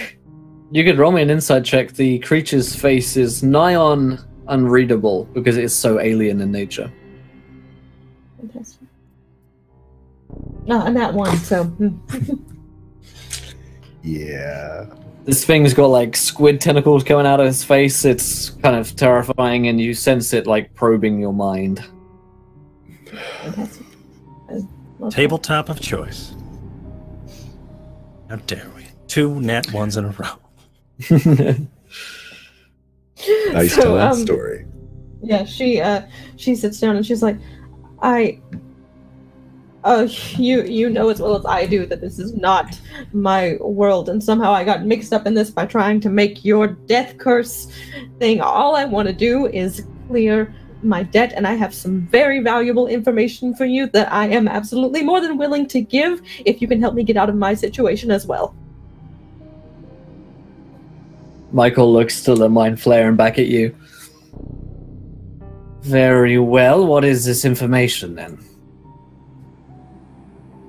Your whole family that you trusted so much are completely out to get you, and they have these horrible plans. Like, I understand that I'm not part of this world, but oh my, their ideas are just completely horrendous. They're going to get everybody killed, including you, including me, including everyone in the great Aunt Susan. Everyone is not going to make it out of their horrible ideas, and I can't take all the twists and the turns and the backstabbing deals. I can't take it anymore. All I want is to make your drug, make your money, and leave and get out of this debt. And I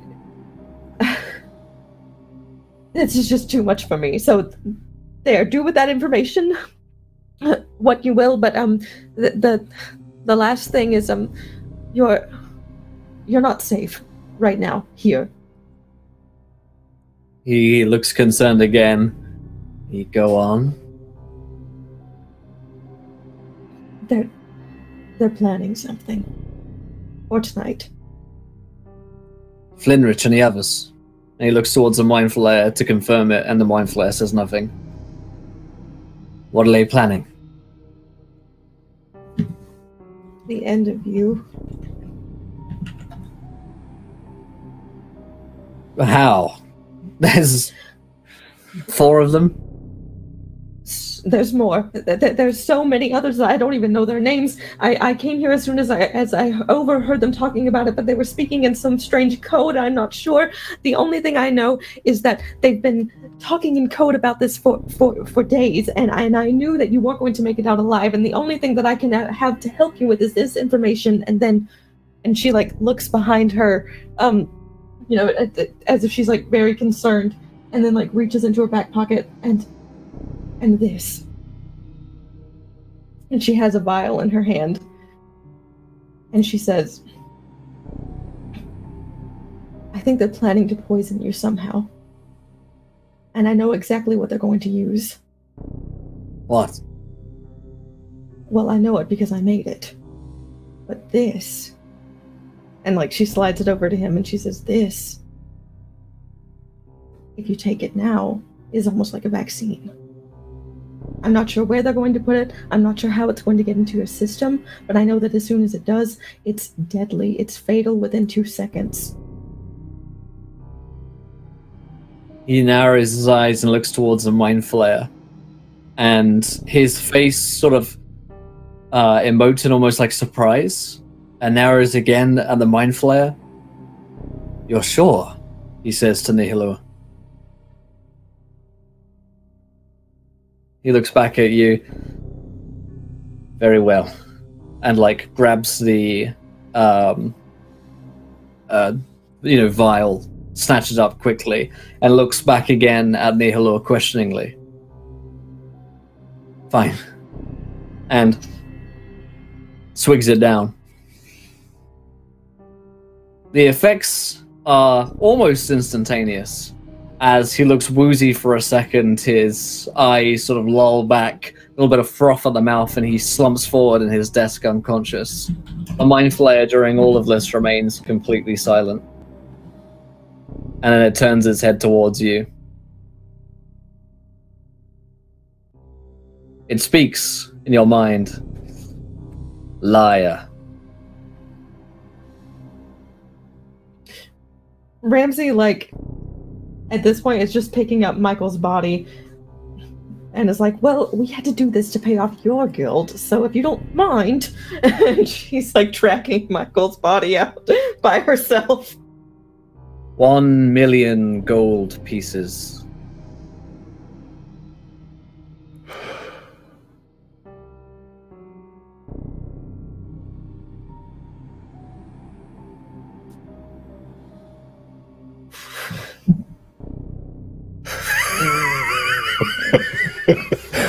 It's just we're already in debt. I mean, I hate you. I hate you all.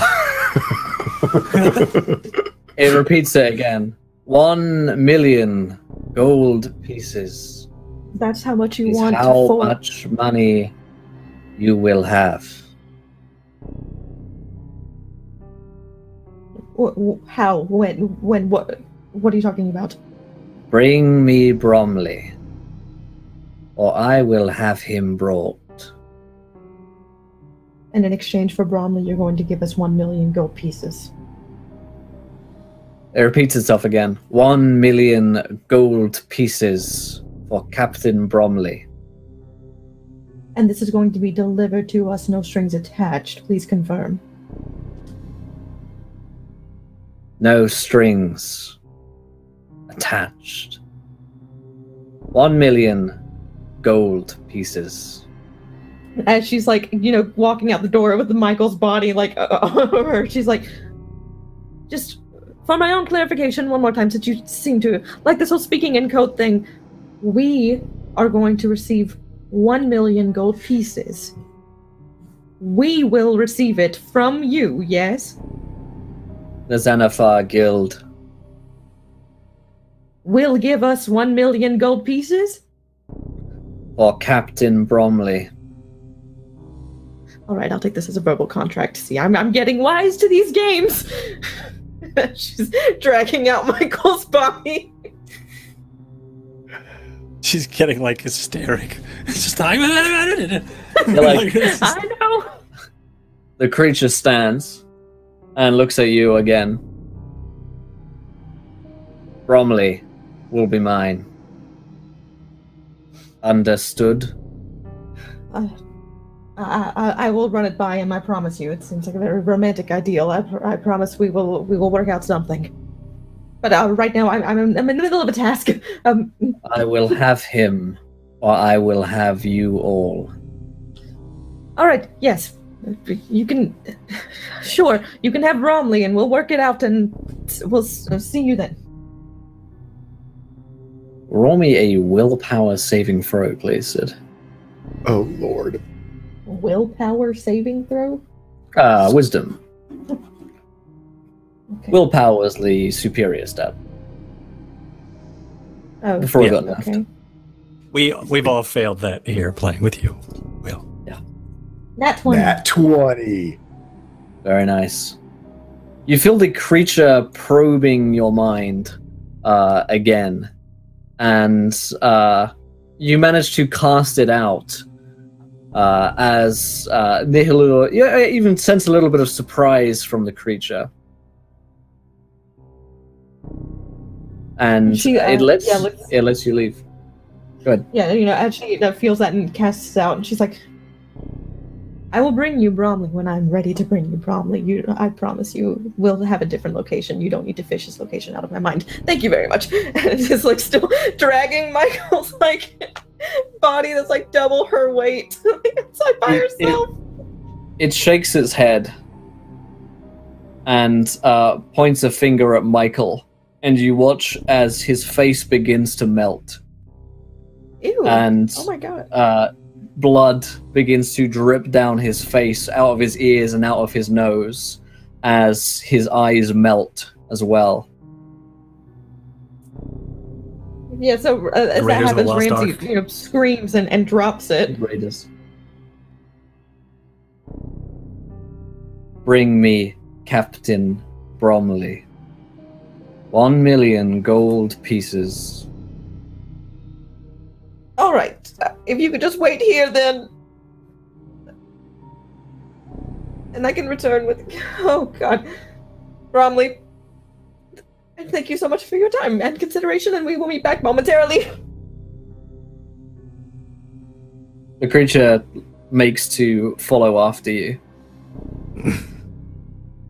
Oh, you want to come with me? Great. Oh, this is great. It takes your hand, and with a slimy, wet tentacle, takes a hand around yours, and begins to walk with you. Okay. I'm not walking hand in hand with my player. Oh my god. Okay. And I have a debt to kill this guy. Oh, this is a lot to take in. All happening really fast. Okay. So I guess I'm just walking outside. Right. And the two guards who are outside kind of look around and they see Michael's body, and Nihilur casts a gaze at both of them, and they both sort of eyes lull back in their heads and they stand there obediently. Well, that was kind of cool. It looks at you again. Ramsey's vocabulary has dropped 10 levels of intelligence, and she's like, "Oh, that was pretty neat." She's has no idea. Yeah. It looks at you again as if it needs to remind you of your task. I'm still walking. I never stopped. I'm walking. Bromley's outside. I'm going. Eventually, you run back into Sal, Flinrich, Bromley, and Drexel's probably still on the roof. Yeah, I feel like I'm going outside waiting for someone to hear me, and I'm like, that was just so crazy what happened to Michael, Nihilur. It's so interesting how it feels that you're holding my hand, walking next to me outside. As soon as Flinrich would hear Nihilur, he would look up at the rooftops and into the shadows and say, "You're mind flayer, boys." But now we're just searching for Bromley, since that's who you want, and that's the only thing you really care about, and we're just looking for him. We're going towards his direction, because that's who he is looking for. You are looking for, because you're who I'm talking to. Eventually, you run into the group again. It looks at Captain Bromley, this leathery, grey-skinned mind flayer. It Ron speaks into Brom all looked of your nervously minds. at everybody. 1 million gold pieces for Captain Bromley. So this is the deal that we've been offered? And Michael's dead. His face melted off, eyes melted, and brain melted out of his ears. I wish I could have seen that.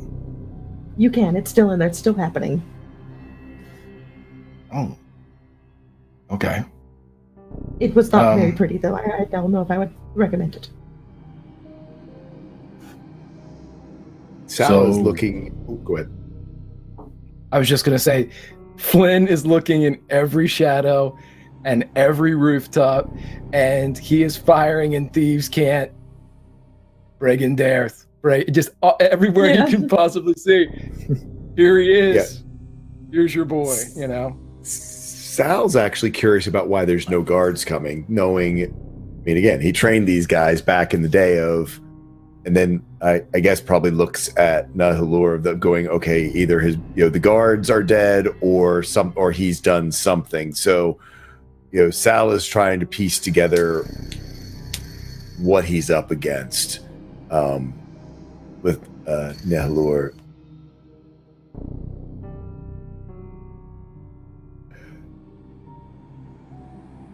Bromley approaches. Had a very eventful past 5 minutes.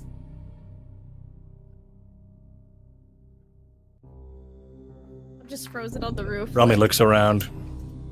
Its eyes fixate on Captain Bromley. Why don't you run, Brom? No. A deal has been struck. And then I walk towards Nihilor. We just don't have to wait till tomorrow.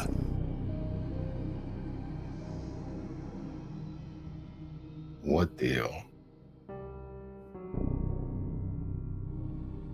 Didn't he just say to all of us?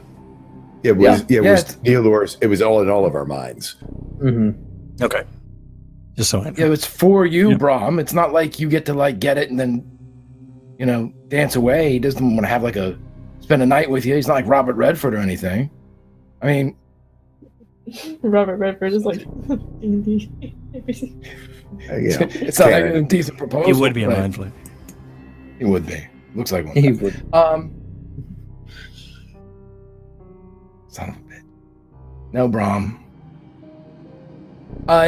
Will, is this too much of a stretch? Or since Flinrich used to be pretty high level, would he know what exactly this thing can do once it gets in a close enough proximity to Brom? Like what its end game here is as to the absorption factor? It's probably close enough to do it if it wanted to at this point. Yeah, it could take his mind.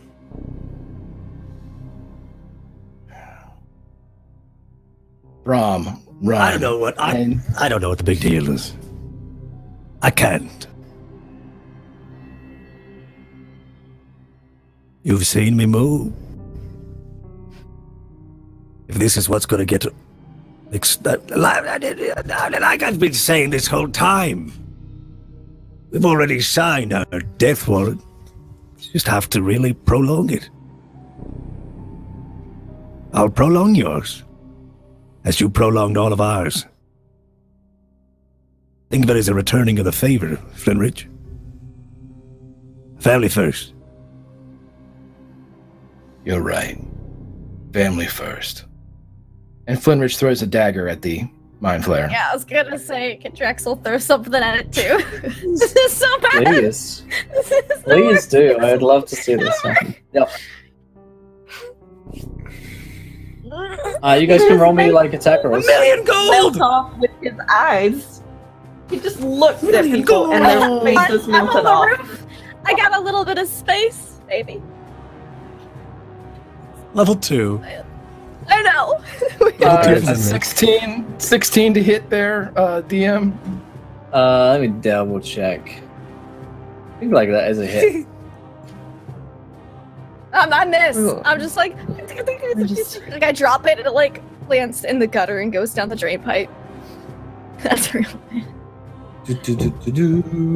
Yes, it is a hit. For 5 damage. Take Nice. that! You kill it. It dies and is game over. It barely flinches. It like looks down dispassionately towards the dagger, which is like cut its skin.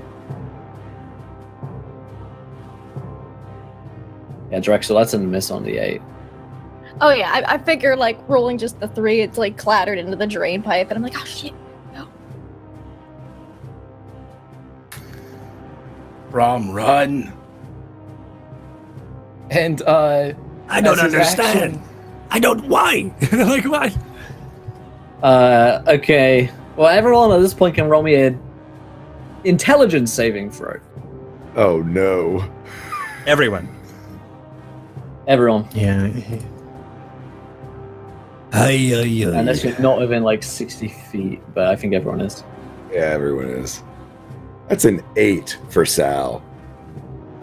Is this 18 for Drexel is a fear-based? save. It is not, unfortunately. It's Ocho. an 11. That's an 18. Okay. 8. Okay, so 15 is save, 18 is the save as well. You take half on the save. 12 points of damage or 6 halved. If you fail to save, you're also stunned for 1 minute. If you succeeded, you I'm are at 0. not. You go down. Anyone else go down from that? Yeah. Okay, so you watch as Bromley just kind of falls unconscious. The others are stunned except for Ramsey and Drexel, who remain unstunned. The creature speaks into your minds again. I will take Captain Bromley. You will have 1 million gold pieces.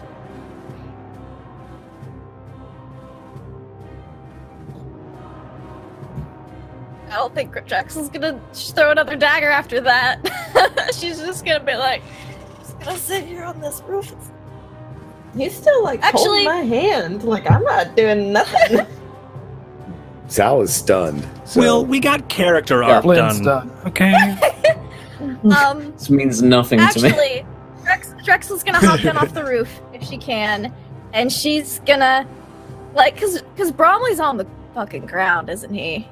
Mhm. Like, Yeah. she's gonna, The poop day. like, he gonna die. I shouldn't know if he is gonna die or if he's just gonna get probed a lot in the brain. She didn't want him to die because she didn't do anything, so she's gonna, basically, her eyes are gonna glow, like a bright golden light's gonna come from him. She's gonna like kind of pick Bromley up, pat him on the shoulder. You have like 1 hit point now. She's gonna say, "Yeah, sorry. I think you're gonna have to go with the mind flip." As you pick up Bromley and begin to hand him over, he unslips the grip from Ramsey and moves it hungrily towards Captain Oh. Bromley. No, maybe I should have healed you. Does he look The like he's gonna moment eat his before- brain? The moment before he touches Captain Bromley, you hear a whistle of an arrow coming through the night, and darkness engulfs Nihilur and the scene. And as all is darkness, you smell the Can I back? faint smell of garlic. And that is where we're going to end tonight's episode of Run by Play. Holy! Holy moly. Old garlic breath coming to save your day. Well, my friends, that's where we're going to end tonight's episode. Hopefully you guys enjoyed it. If you did, let us know. And you can follow us here for more Learn by Play adventures every Thursday at 1 p.m. Eastern, 10 a.m. Pacific Standard Time. Where you can follow us on twitch.tv/Encounter Roleplay for more shenanigans. But, man, let's go around the cast and crew. Did we enjoy ourselves? What did we learn, my friends? What did we learn? Let's go around in reverse order today. So let's start with Squall. How was that, my friend? Oh, it was fun. It definitely always good. I mean, it's such a deep lore and mystery to try to figure out. And I guess I'd say as far as things that we learned is the when you have lots of factions, lots of different plots, to take a step away from it for a second and kind of be like, okay, what's everyone thinking? Don't be, table talk is not necessarily a bad thing to take a moment to be like, hey, let's all get on the same page. We're here to tell a story together and play this game. Even, in your home games everywhere, the idea of this is to tell a story together. So taking a moment when you have really rich, deep story and lore and lots of different directions. Certainly Waterdeep is a deep and rich sandbox to play in, to sort of go, hey, what's everybody thinking? This is kind of where me as my character is thinking, and also here's what me as a player is thinking. And I think it's a good thing to remember that's okay. And that's part of playing this game, especially in deep and lore rich environments. So that's me. I'm Tall Squall. You can find me all over at Tall Squall, at Tall Squall. Absolutely. I think there was a moment there where we were starting to get lost with how many options we had, and there was so much that we could have done, but it was really nice to just take that moment away. It was like, all right, we've got several things that we can do out of character here. Which one do we want to go? And let's just run with that. Because sometimes we could have spent 3 hours alone just planning. Which is fine sometimes, but like other times, you want to get through it and start getting some more adventure going. So as we did, awesome stuff. Greg, same questions. I mean, I had an absolute blast. It's really cool to see everybody developing the characters, but like Tall said, stepping away from them, because we are all dealing with like heavily flawed characters in this go around. Ones that we in the session 0 we just basically said all of them just have awful baggage. They have their own. Flinrich has his own agenda for everything that's going on here, and taking that step back enables the players. It's not meta. We didn't, discuss stats or anything like that. I think it's just, as was stated, it's a very, very healthy, very, very good piece of this game. Especially this one, especially Waterdeep Dragon Heist, which is unlike a lot of them because of the politics that are involved, the legalities that are involved. You can't walk up and kill somebody in Waterdeep. You're going to prison. And it's very interesting to meet all the different factions, and trying to flush them out is my favorite thing about this. It's like who's working, who's in bed with who. I love it. Grimjack21502 on the Twitches and the Twitters. Man, I'll see you next week. Awesome. And Lindy.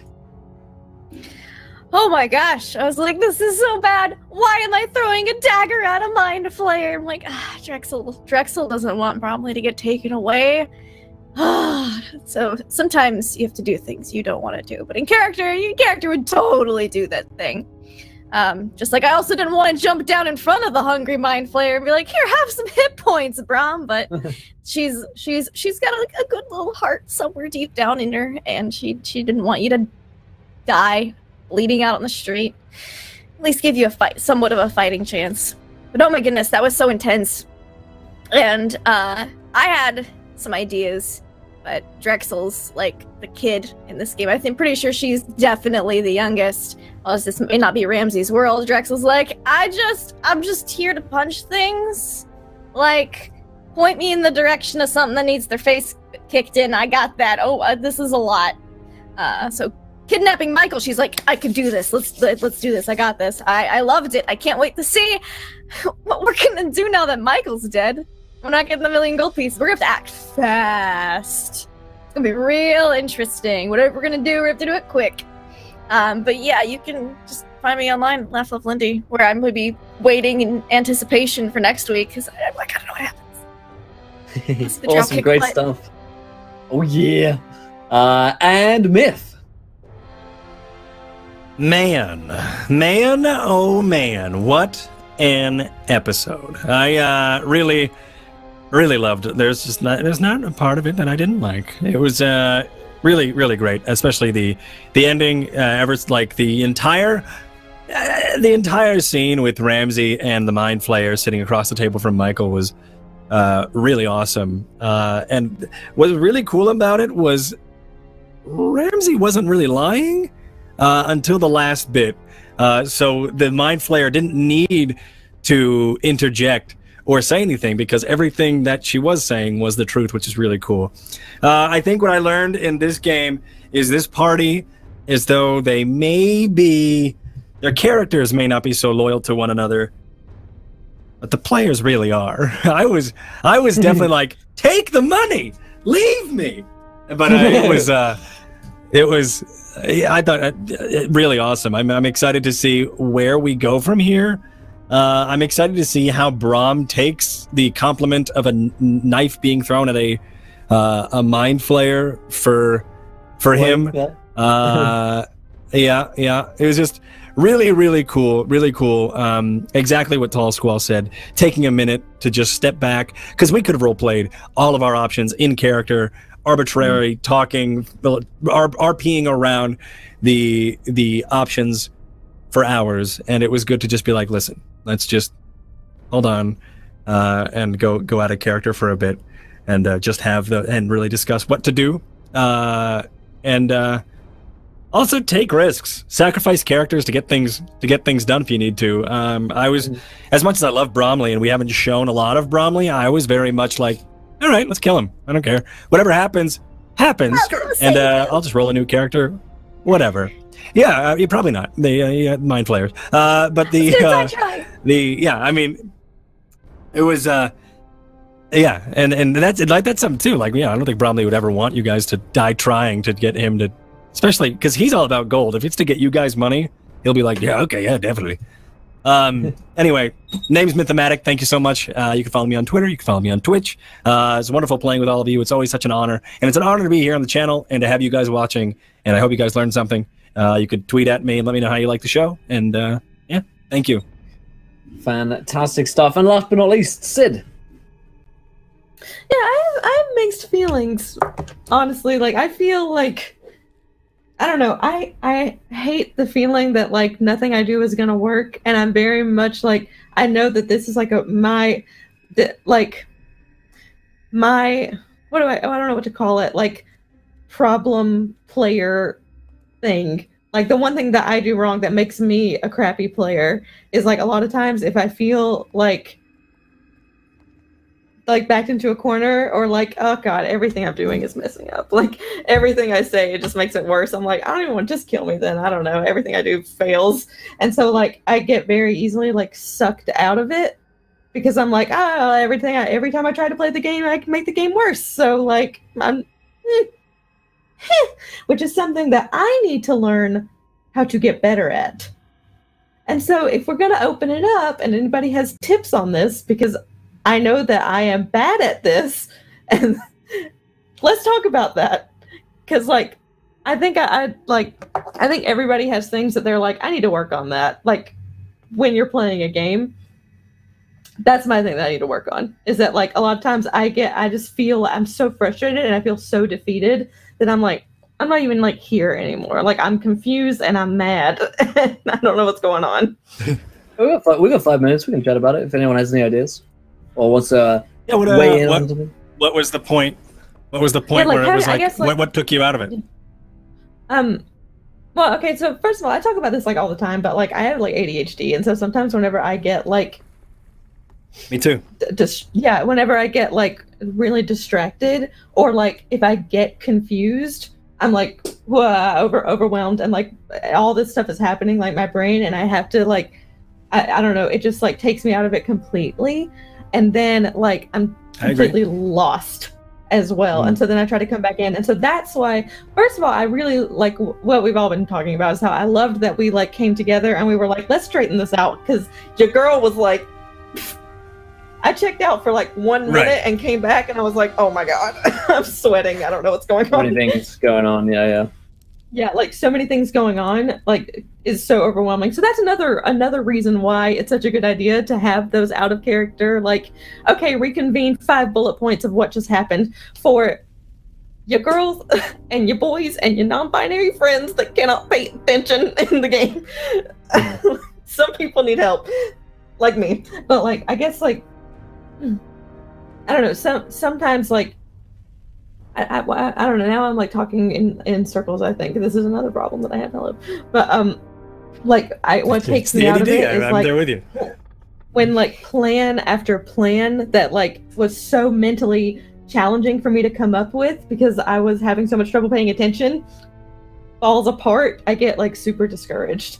You know what I mean? Because it's like, oh man, I felt like I put so much mental energy into this because I'm trying so hard to focus because I need to take my medicine and I did not. So like I'm trying so hard to focus, and I tried so hard to make this like little perfect little pearl of a plan, and I was so excited, and then my little plan just like falls apart like a wet sandcastle. And then I'm like, but what about the plan fell apart? Like which part? One, with the ADD thing and paying attention. I was fiddling. Well, I felt like it was like... I was fiddling with candles, a lighter, this fidget spinner. Like, that's how I am. Like, that's... Like, I'm constantly... Yeah. Right. I'm like, so, I mean, that helps me. But I'm like doing like I've got all these fidget things. Stress candles. Stress exactly. Candles. But what was the point that didn't work? It wasn't so much that there was a point what did where work was an amazing story. Yeah, well, there wasn't like a point necessarily where it didn't work. It was like I felt like there was something. What am I saying here? I mean, I guess I felt like we were trying really hard to do something. I felt like every turn where we tried to do something, it wasn't like rewarded. It was like reprimanded. Like we're like every turn we take and every plan that we make, just like makes it worse. And it's like that is like very much the nature of how I DM as well, right? Like very much the story hasn't been you guys. Like this story in particular, I think is one where like you guys are so out of your depths in what we're doing. Like every decision basically is a bad decision, and it's just a matter of how bad the decision is and how recoverable it is, because you actually had made some really good decisions earlier with getting the Brigand, Durf on your side, and that really paid off right at the end there, and throughout that scene. So yeah, I fully acknowledge that. Like I do not mind like a little bit of like frustration in feeling that like, I can't do anything because the game itself is like fairly oppressive. I mean, you guys do always win, and that's how it is, but I don't like to have you guys feel like you're always winning. Right. Which, is, the nature of making like a game challenging, I guess. In, throughout the course of a module where it's like, you guys are level 2 and wow, we have been doing some pretty crazy stuff, and there has to be, consequences for striking deals with like the worst people in Waterdeep. So I totally get that as well. But I think maybe it's like, we did get pretty bogged down in that one scene of like, what are we doing? What is the plan? And like there were so many plans and none of them were very like achievable. I guess there wasn't really like how do we get that plan actually executed? It was, if we had this, we can do this, that, and the other. And so I feel like we had a lot of plans that, probably weren't so achievable in the short term, at least. Well, I think, and this is, especially since you've got basically a field of DMs here, it's the part of it. You meta just no matter what. We know we're level 2. We know we're completely out of our depth. We know the only way out is by somehow having the other people come to our rescue. Someone's going to have to come to our rescue. And so, it's we start setting people up against each other, or again, as Myth was saying, strike the balance so that, we're the crazy little mouse that, is surrounded by lions and tigers, and because they're all staring each other down, we're able to do what we need to do. But I mean, I think that you did a nice job of I felt steering us towards go for the achievable goal. You're not going to take down Xanathar. You're not going to take down the Zents. You're not going to take down Brigand Death. you don't want to double cross any of them. The one thing I felt you had reinforced, the Arboretties are no one anymore. The Arboretties are no one anymore. In DM speak or D&D speak, they're the level appropriate challenge. So I would say my only piece of that is, if that's the only level appropriate challenge, since the fact that then the Mind Flayer was there was kind of like the well, we're either going to TPK here. It's either a TPK or someone's coming to our rescue. And that, I think, to me, unfortunately, it almost was anticlimactic, because it was like, well, we're either dead or Brigand Death is coming. Instead of it being hey, we might get killed by just the guards or the dogs. I mean, I was actually thinking what's going to happen is, as we take Michael out, we're going to get attacked by dogs, and hey, at level 2, dogs are going to be a challenging fight type idea. Once I was think convinced pretty much Bromley was dead. I was like, bye, Bromley. Yeah. I mean, or the whole thing is we're going to lose Bromley and it's become a rescue mission for Bromley. But again, it's breaking into the Zents, or not the Zents, the Xanathars. Again, gives we're over our depth. We're going to have to get someone to come be help. So, I mean, I guess that'd be my only thing is, you directed us towards, hey, here's a challenge you can handle. But then once we got there, it was someone's going to handle it for you. Yep. Totally, I guess, totally see that. So what I was now, like, hearing you talk has like cleared up the point that I was trying to convey. Is more so like, I get very like overwhelmed when there's a lot of different like breadcrumbs to follow, and there's a lot of different like plans that are presented, like, well, we could go make this deal, or we could meet them at this tavern, or we could go kidnap this person, or we could just go rob them. Like all this stuff like overwhelms me, and I guess like you just like cleared it all up for me. Like but I'm trying to explain like what I mean is, like, I never know like how to discern which one is not necessarily the right one, but like I get so overwhelmed that I'm like, I have no idea what to do. I feel like everything we pick is gonna like totally mess up. And so like, I know it's super meta to be like, well, which one is the one for the level 2s? Like, that's super meta, but like, honestly, like sometimes you have to do that stuff for people that like me, who get overwhelmed by having a lot of like cool stuff presented that you want to go follow. You're like, this all sounds really cool. I want to go to this place and this place and this place. But it's a lot, and I don't have my medicine today. Hey, you're not alone. I have to bring somebody to the grocery store with me because I can't shop by myself. There's too many options. Overload. Oh my god! So many deals. Exactly. This is why I have to bring Will with me into Forever 21. I cannot go into Forever 21 by myself. There's 2 floors. Well, I'm not going back. It's me and H&M. I go and look at everything. It's a 2-story Forever 21. I know. So I guess to weigh in there for that one, for me, from my standpoint, I'm like, these guys could literally do whatever, and there isn't a level appropriate thing to do. Like, in a sense, everything is appropriate and at the same time inappropriate, right? It's like, well, they're gonna get screwed doing one thing or other, but like, to me, it's like, oh, these guys are experienced role players. I know I'm not gonna throw them into a situation where they're just gonna die. There's gonna be, something going on there where they can, work an angle or whatever. I think the nature of the module is such that you have a lot of free reign, and that's been great.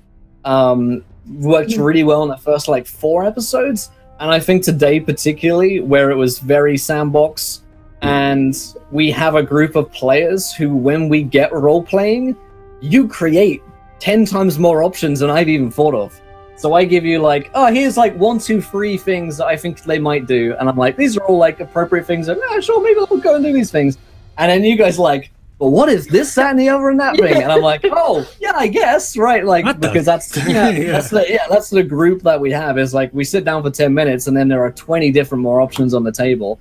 So I think it's a matter of, collectively me being like, here's a sandbox game, and then going wild with it, which is awesome. But I think at the same time is, we ran away with ourselves to the point where I was confused in that scene. Like I jumped out of it when we were chatting for 10 minutes. I was like, all right, let's rein this in. Like, Are we doing a plan here? Is there something I felt going like on? 10 times better when we did reconvene and just have that conversation. Yeah, like yeah. I was like all over the place, and then we had that conversation, and I was like, okay, you know what? Now we got a plan. Now I know my role. Let's go. Like, yeah, okay. Suddenly there's a mind flare. I'm mind blown. But like, you know, that moment it all kind of like reconvened, and I was like, all right, I'm back.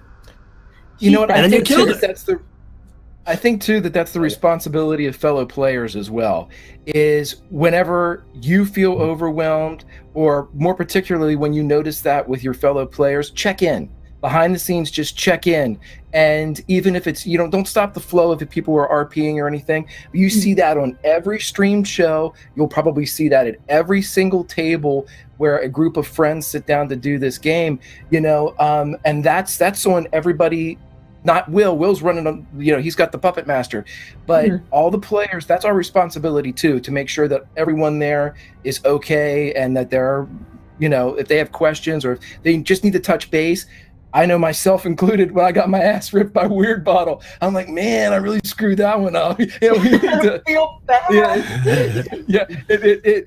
But it's all part of it, and there's player responsibilities well beyond the dice. And that's something that's a great point, Sid. Fantastic point. Awesome. Anything else you want to touch on before we head out here? I'm just really glad that we can talk about these things together. It's so nice.